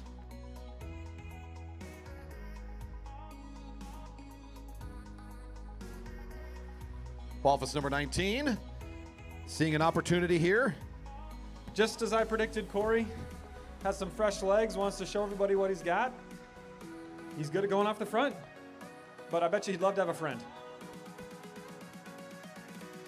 Saw this a couple weeks ago. That's right, this effort, a good one for Balfus. The field sitting about the blue line right now. Balfus is back a ways in the standings just by a bit here. He's back at 84 with the leaders up above 100. So he's got a while to get there, but he's going to start working on it. Confirming the last sprint, Gallagher 5, Edmonds 3, Engel 2, Plekel-Mariki 1. Your leader now, Enzo Edmonds with 115. Gallagher in second with 114. Dymar in third with 113. Still a great race at the top of this thing. Otis Engel with 108. Jaden Lee with 104. Jack Hampson with 85. Everybody else's points besides Plekel-Mariki staying the same as they started. The rest of the group here all bunched up. Nobody really putting in too much of a dig. If they sit up any further, might get a lap gain later today. So we get 20 points for Fenton here. Everything a little bit cagey on the backstretch. This is a great play from Fenton. He knows that he's not being marked the same way as maybe the top 3 riders are. He's going to be allowed this kind of move, and maybe the juniors don't know in this field that he has this kind of a play. We were given a preview of this. And it's working great for him here. He's on his way to get 5, no question. What can he do more with it? Let's see. That's a good move from Hampson, number 7, as the bell's ringing. Once again, that'll be for 3 points, as the 5 points is up the road here, coming into the final home stretch. Balfus gets some help here on the home crowd.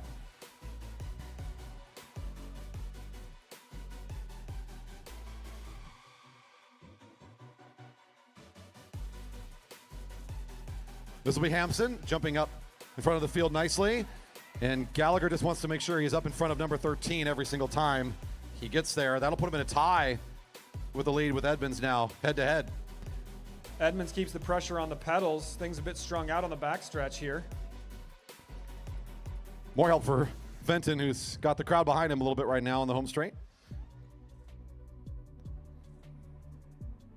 Balfus 5, Hampson 3, Gallagher 2, Edmonds 1 confirmed. Group of 6 separated themselves from the main bunch. Looks like 6 in chase, but they are not working together, and we have another rider trying to escape up the road. I recognize that as Aiden Zavala, the rider in white, trying to take away from this group. As you mentioned, the 5 kind of watching each other. They're not really in the chase mode right now. They're going to let some of these riders in the field catch back up.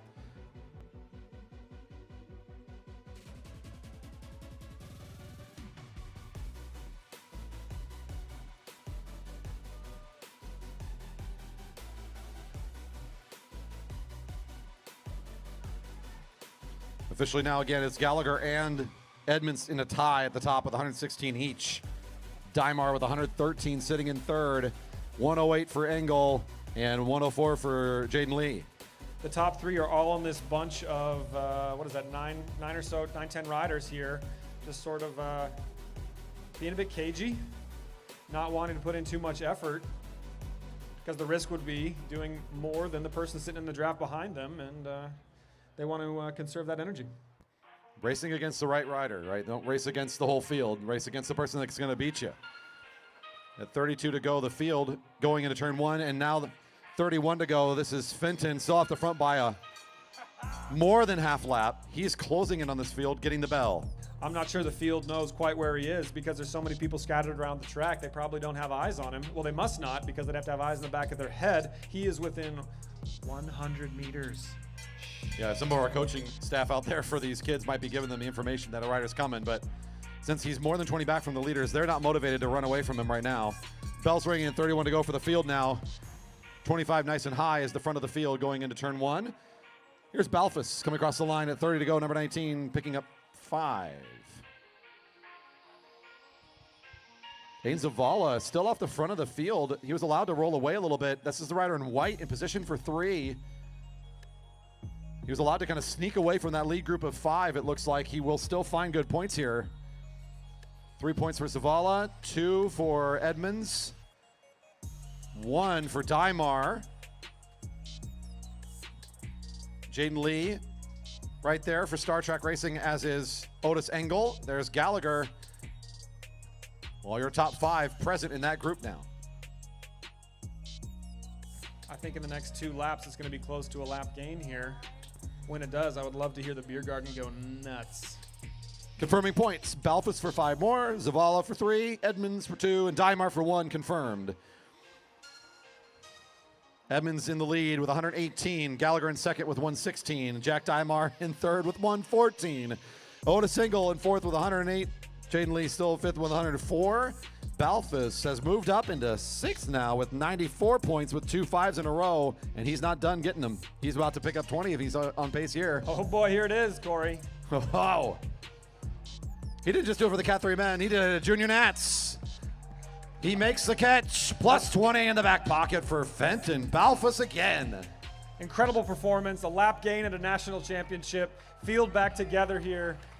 Wild stuff, Corey. Fun to cheer for a rider like that with that kind of skill set. And again, he's allowed some of that running room. Let's not forget the contest we're in. These riders know where everybody else's standings are. You saw some frustration from him earlier in this when he got out in the elimination earlier than he was hoping for. He has a lot of laps in those legs. And he came back out here in this, and he was ready to show it. He's ready to show what he's made of. That did bump him up with 114 points total, which puts him in a tie for the bronze at the moment. Incredible for Balfus. What a great race he's racing. Let's see what else he can do. He's leading the field again. He's a madman in the best possible way. At 27 to go, we're having fun here. Balfus, that's a big jump.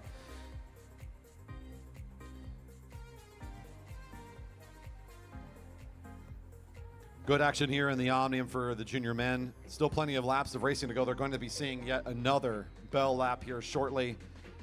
The story now is, what can Fenton Balfus do with this momentum? He's a new contender in the top 5 all of a sudden after making this lapping effort on the field. And at 26 to go, he's going to see what else he can do with it. We also saw the race at the top, which is against number 2 and 13.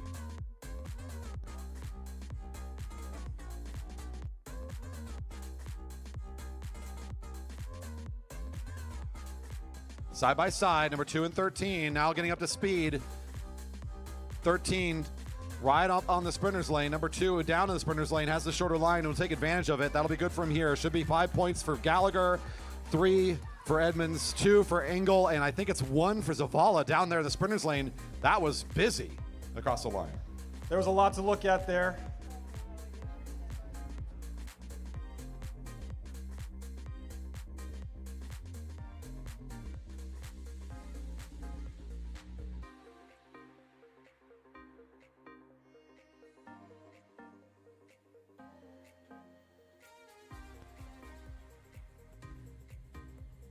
.24 to go. Otis Engel, the rider in the blue with that dark black helmet, pushing away from the group with Jack Dymar, the rider currently in third for Primal Audi Racing.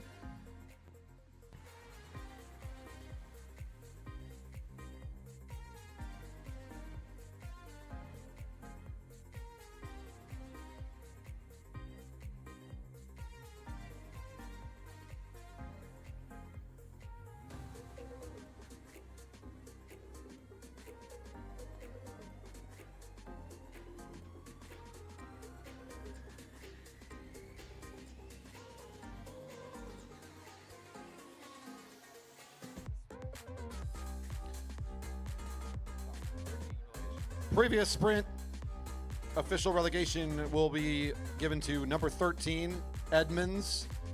For entering the sprinter's lane while occupied, an official relegation and out of the points for number 13, Edmonds. For entering the sprinter's lane while occupied on the last point sprint. Big break here at 22 to go. 2 riders well at the front, 1 rider in the chase. That's Jaden Lee of Star Trek Racing in the gap there. And there's the rest of our field back there in turn 2.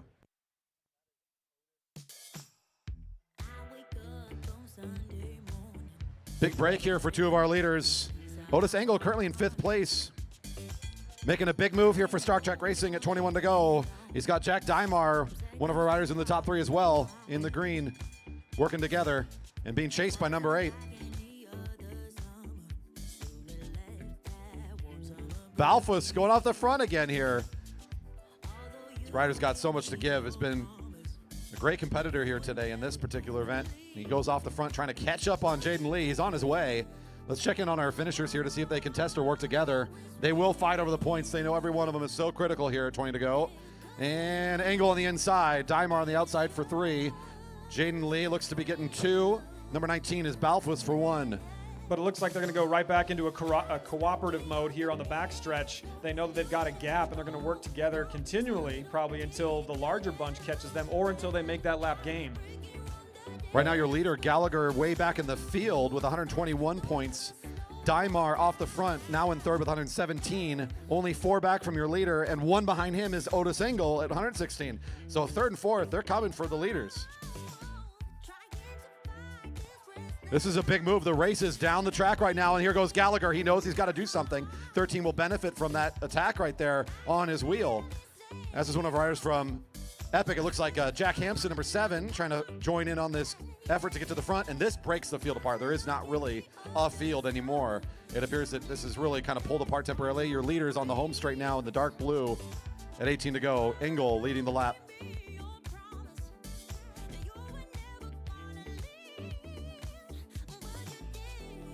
Critical laps here. Gallagher putting in a lot of effort. Will Edmonds keep on the front? He does for just a moment. Hampson will continue the tempo.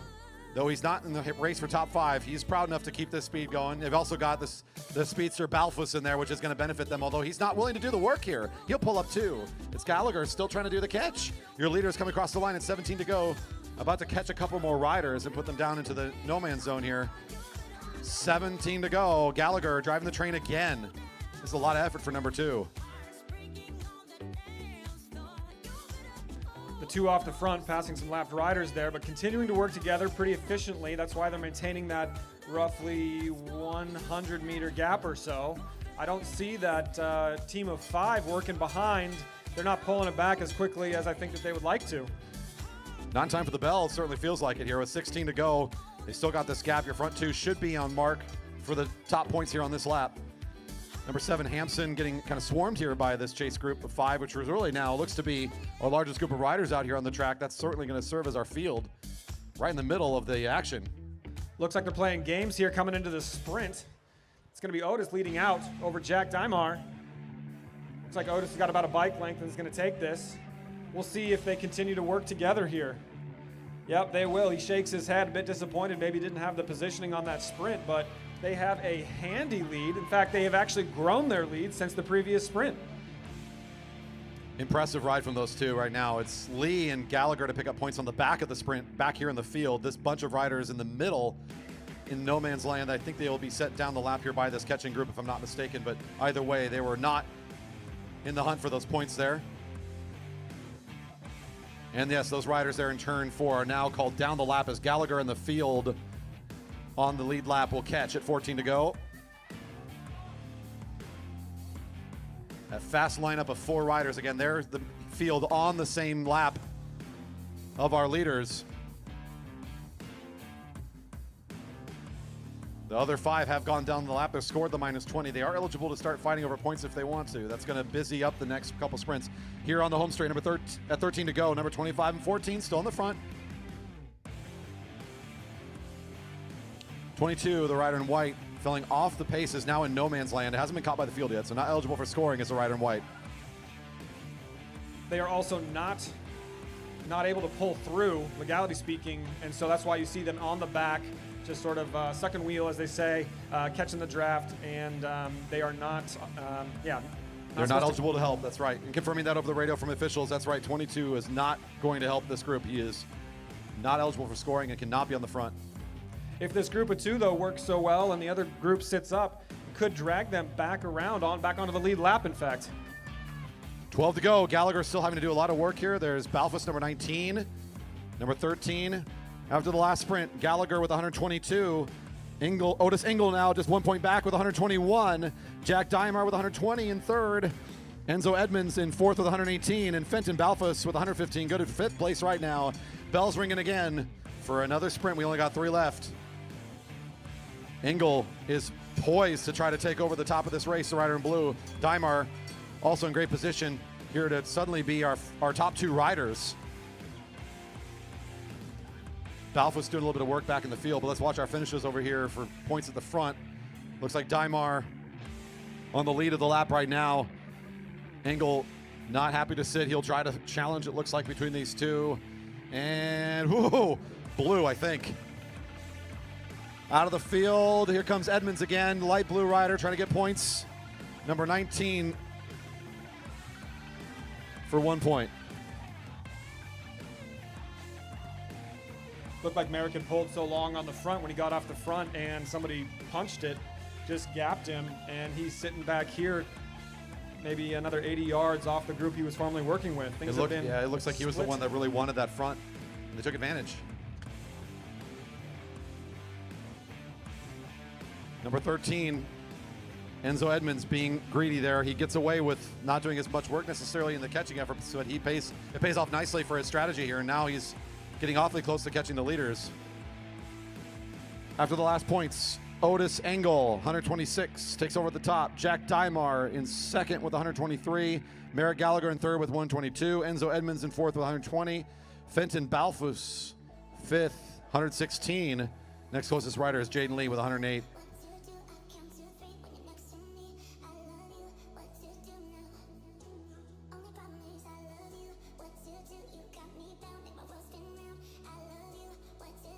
Here's the field, including number 2 trying to get his way back into the action. Back over here onto the home straight, we're going to see the lead 2 riders just now coming onto the home straight, the green and the blue. Right behind him in the light blue with the white helmet, we've got the pursuing rider, Enzo Edmonds.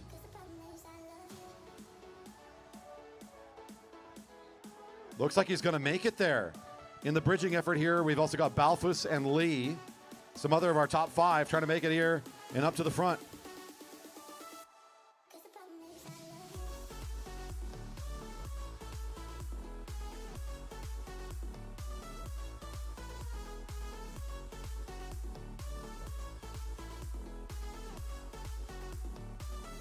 Six to go. Bells ringing for more points next time around. Your lead group right here.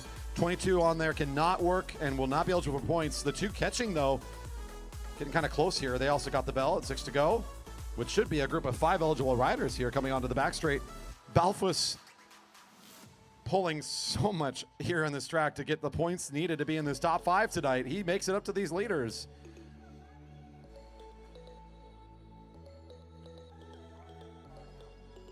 Edmonds, good acceleration for 5. Woohoo, Dymar wanted it, he gets 3. That's Engel for 2. And Balfus for 1.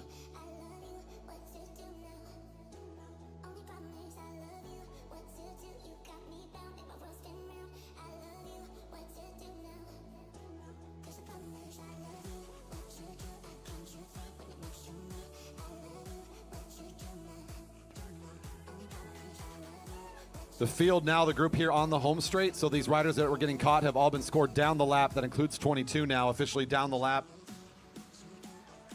The field now in turn 1. Riders caught by the field have gone down the lap. There's Balfus again, doing what he does. Everybody else wants to rest. He just keeps going. In the space of a lap, he's already put in 100 meters on the rest of the field. He is off the front of the main bunch, has already lapped the field, and says, I want more. Incredible. Incredible. I think if the he should have been around doing this back before they had the Energizer Buddy had settled in as their mascot. He might have been like at least the runner-up, if not the absolute pick. This endless wealth of energy it's got. And is currently sitting in 5th place at 117 points, just 11 off the leader, which is Star Trek racer Otis Engel. So, you know, if he stays out for the final, obviously he's got 10 points secured, but if he can get back in lap, that's going to be 20 plus. Seeing 2 to go, the race getting so close to being done here. He'll catch on the back of our chasing group here, these 3 riders.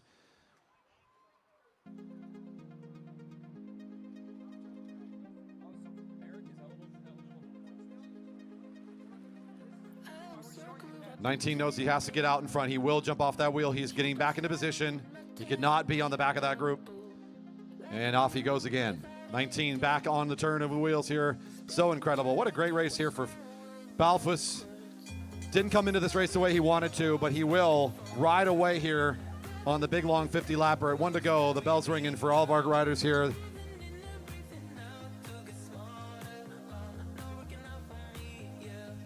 The rider in white actually getting lapped is out in front of the field here. Is Edgelbill in this last lap, but did get caught. This group just now coming across the line is the next group of riders eligible for points, being led by number 14. Coming back around to the front, onto the home straight. Let's make some noise here for Balfus. This finish here, an impressive effort. It will not quite take him to the top of this podium, but for starting where he did, incredible racing for Balfus. Now here comes the finish out of this group. I think our rider here, number 22, I believe eligible there. Your final sprint here for points coming onto the home straight now. Otis Engel, Edmonds on the outside. Engel, 25, gets points, and that should be enough for the victory tonight. That'll confirm it for our rider in blue for Star Trek Racing, I believe. Unofficial call. That was a messy last lap. Should be your champ.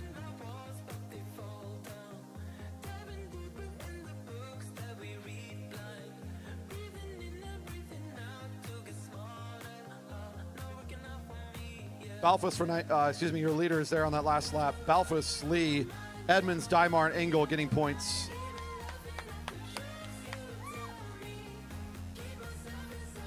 And by a single point over Fenton Balfus, or a couple points, pardon me. We're getting the updates coming in here. It'll be 3 points over him. What a close race. Otis Engel holding on to that one by the skin of his teeth. If Balfus didn't have maybe the disappointing result as he had midday today, oh man. What a day. What a day indeed.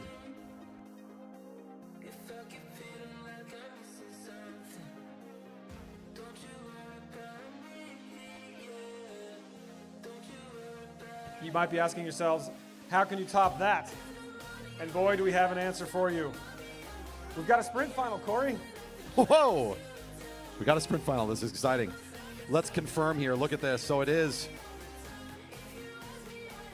an incredible finish. The points totals coming in for this Omnium. Final score, 132 to Otis Engel in the top. 127 to Edmonds, 127 to Balfus is what we're seeing here. Final results will be posted soon. What a fantastic series that was to watch. What great competition all the way through. Impressive racing from our juniors today.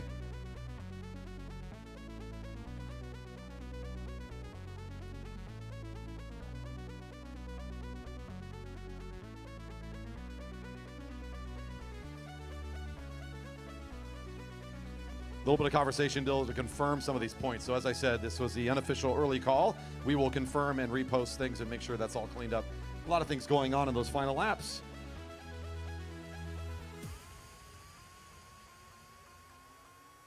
One of our finals was forced to ride 3, and that is the junior men matchup for 3rd and 4th between Gabriel Takagi and Andrew Ford. Have yet to settle the score. They're coming up to the line right now to begin their race. In lane 1 will be number 11, Gabriel Takagi for the J. Baker Juniors. Andrew Ford is number 5, lined up in lane 2. This will settle the score for 3rd and 4th between these two great competitors today in our final race of the evening.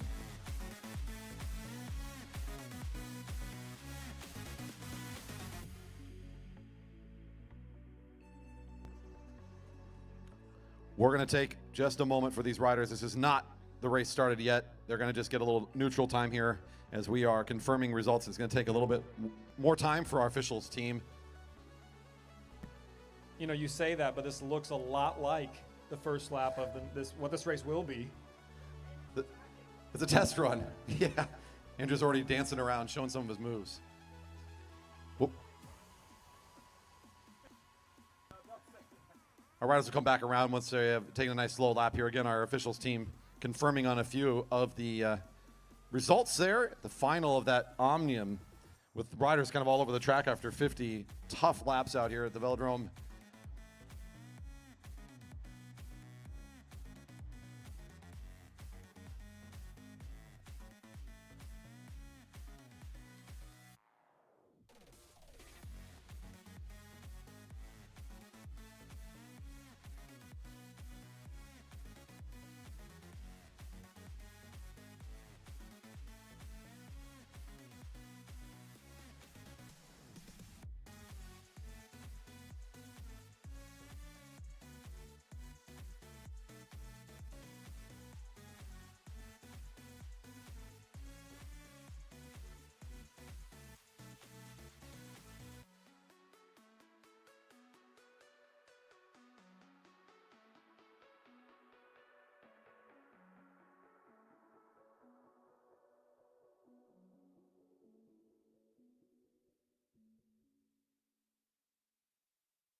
So I think this is the race now, Corey. It's happening for real. It has begun. One test lap, and off we go. Thanks for the patience there as we confirm some finishing action there on that last race. And now we're underway. This will sort out who will be on that third step on the podium and who'll be in fourth. Takagi in the front position for Jay Baker Jr. is right behind him in the gray and red. That's Andrew Ford.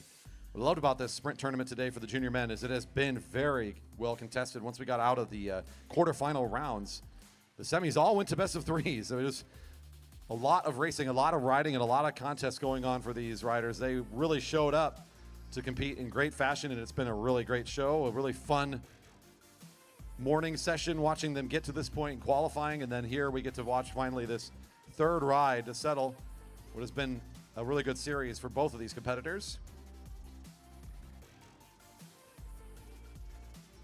I'd love to see some more track stand action in turn 3. You might get your wish. I think it's Bonilla who has the most amount of time up on the bike in a track stand today. That's true. He's quite skilled at it, and it shows.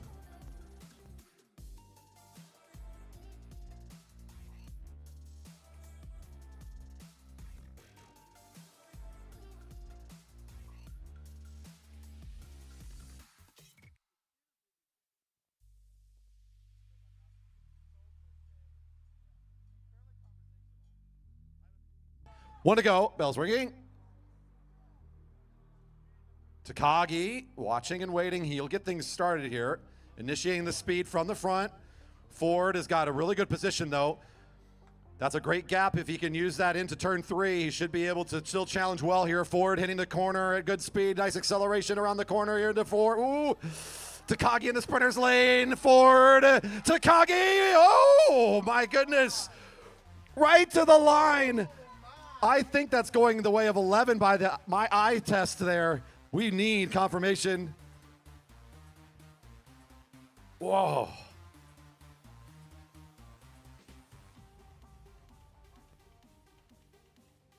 .007 of a second to Takagi. Wow. Oh, it is under review. Okay, well, there you go. That's amazing.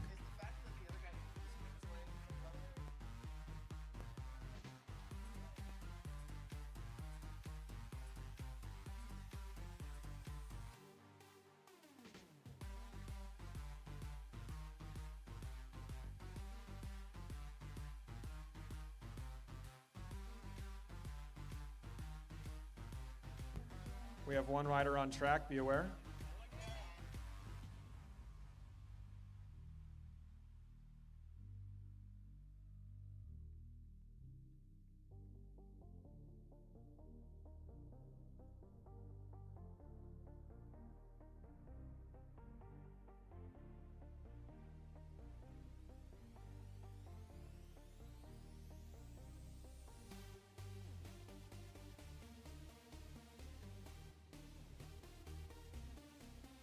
Confirming third place will go to Takagi after the review, just confirming that.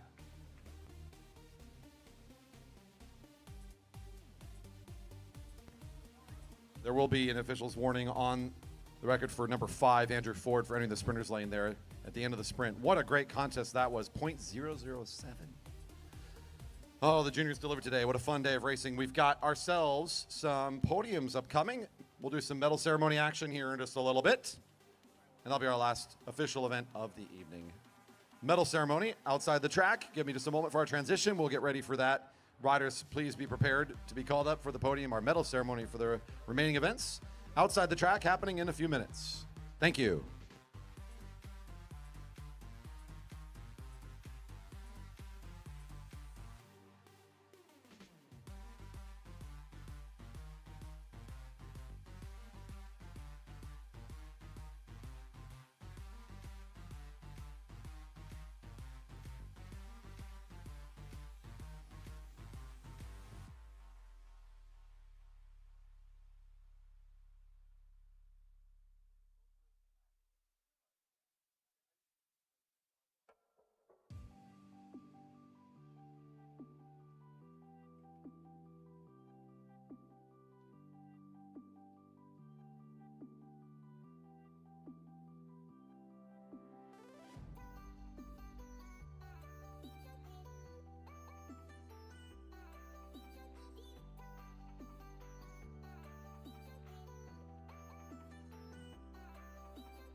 We'll start podiums here shortly. Again, thank you for your patience. Finalizing a few things for posting results, and we will get started momentarily.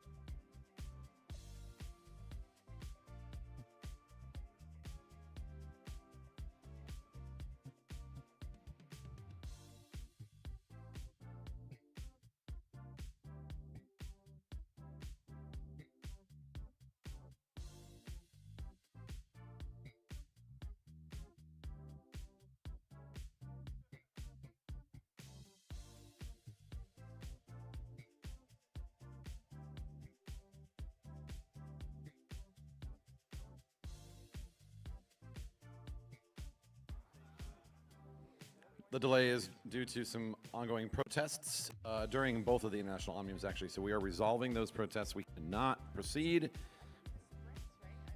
So temporary just delay here.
Yeah, that's why they have little.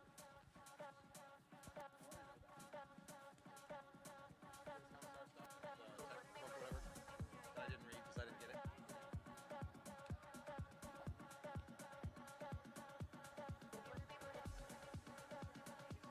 I understand.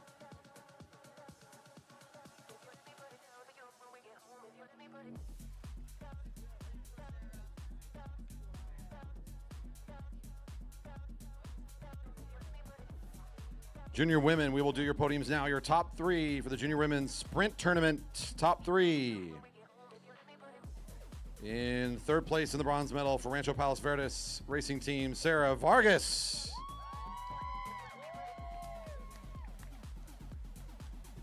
In second place, racing for the Star Trek racing team out of Haverton, Pennsylvania, Maya Brothers. Maya Brothers. Fire me. And in first place with the gold medal for the Boulder Valley Velodrome, Rita Fadiwa.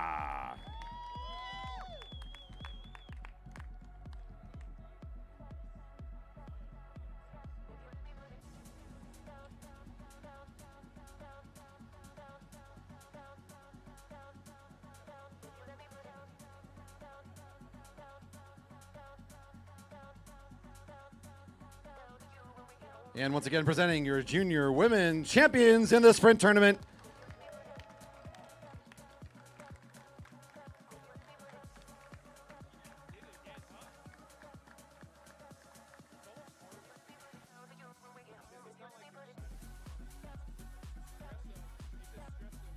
And it looks like we have posted the remainder of our results. So with the remainder here shortly.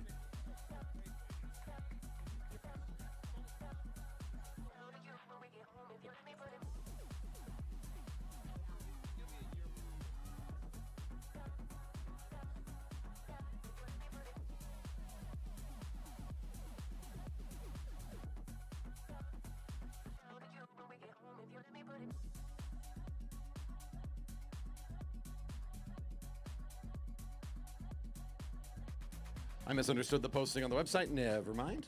Still delayed just for a little bit longer as we sort some things out. Thank you and appreciate the patience.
We can continue with the junior women Omnium podium. Our top three for the junior women Omnium podium can continue. Top three junior women in the International Omnium now to the podium.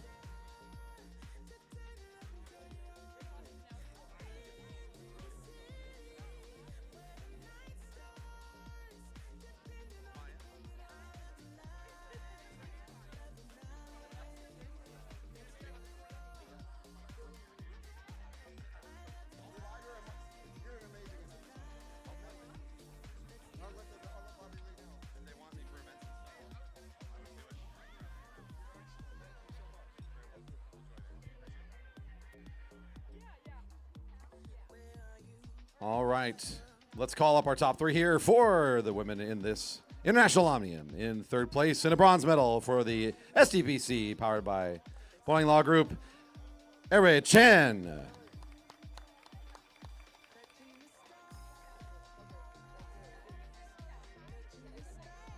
In second place in the silver medal for Ironfly Academy Junior Development Race Team, Kat Kendall.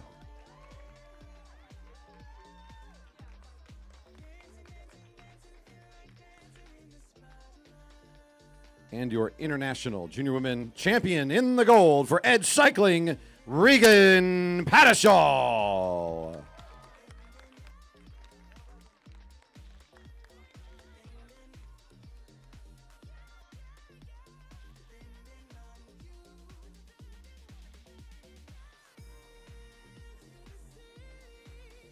I wouldn't know otherwise.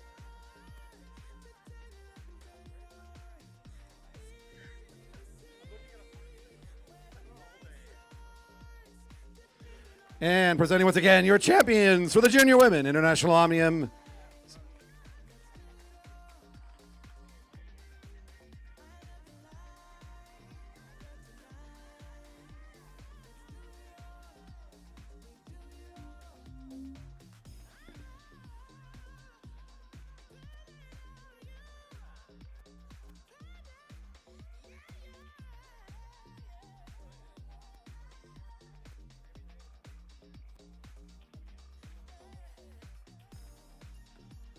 Good on the rest.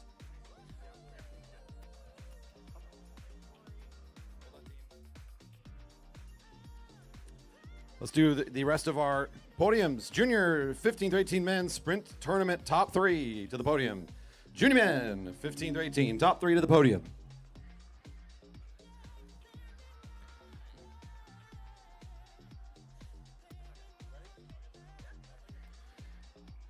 In third place, for the Jerry Baker Juniors Racing Team, Gabriel Takagi.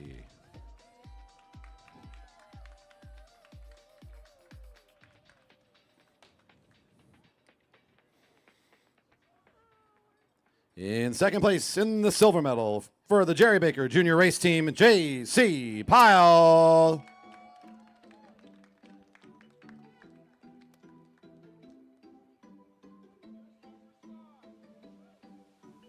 And in the gold, your champion for the Junior Men's Sprint Tournament, Ironfly Academy Junior Development Race Team, Louis Bonilla.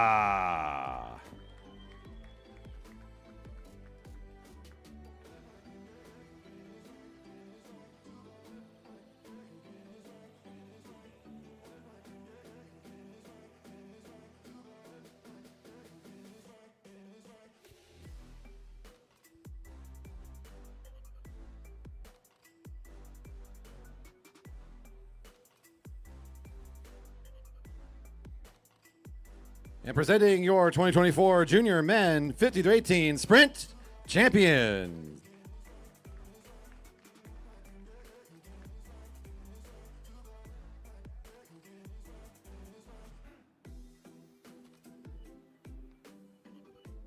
And finally, our junior men, 17 through 18, in their International Omnium, Junior Men International Omnium Top 3 to the podium. In third place, racing into the bronze for the Hot Tubes Development Cycling Team, Enzo Edmonds.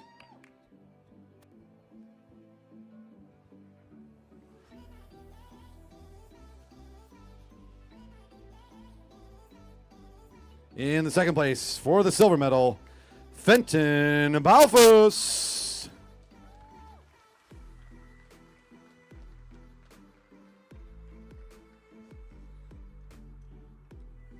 And today, your champion racing into the gold for Star Track Race Team, Otis Engel.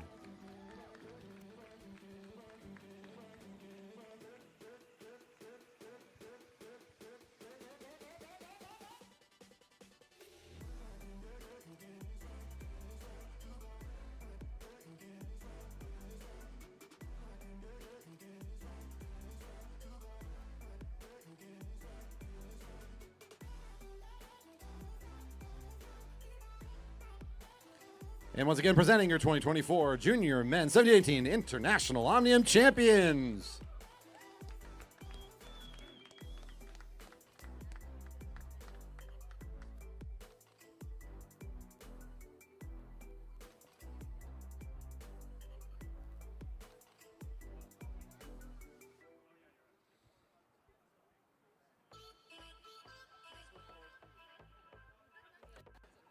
And with that, we are ready to excuse everybody from tonight's racing action. How fun we had here in session 1 and 2.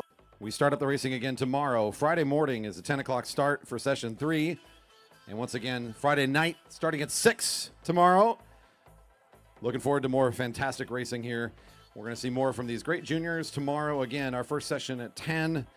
And our second session tomorrow, session 4, I should say, at 6 p.m. Thank you for tuning around with us, sticking in on the live channel. If you're still on YouTube, throw that thumbs up, the subscribe, give us some love. You know what I'm talking about. And smash that little bell icon so you get a notification every time we upload a video.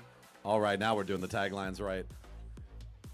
Thanks for being with us today again, folks. We look forward to more great race action right here tomorrow. Junior Nats here at the Jerry Baker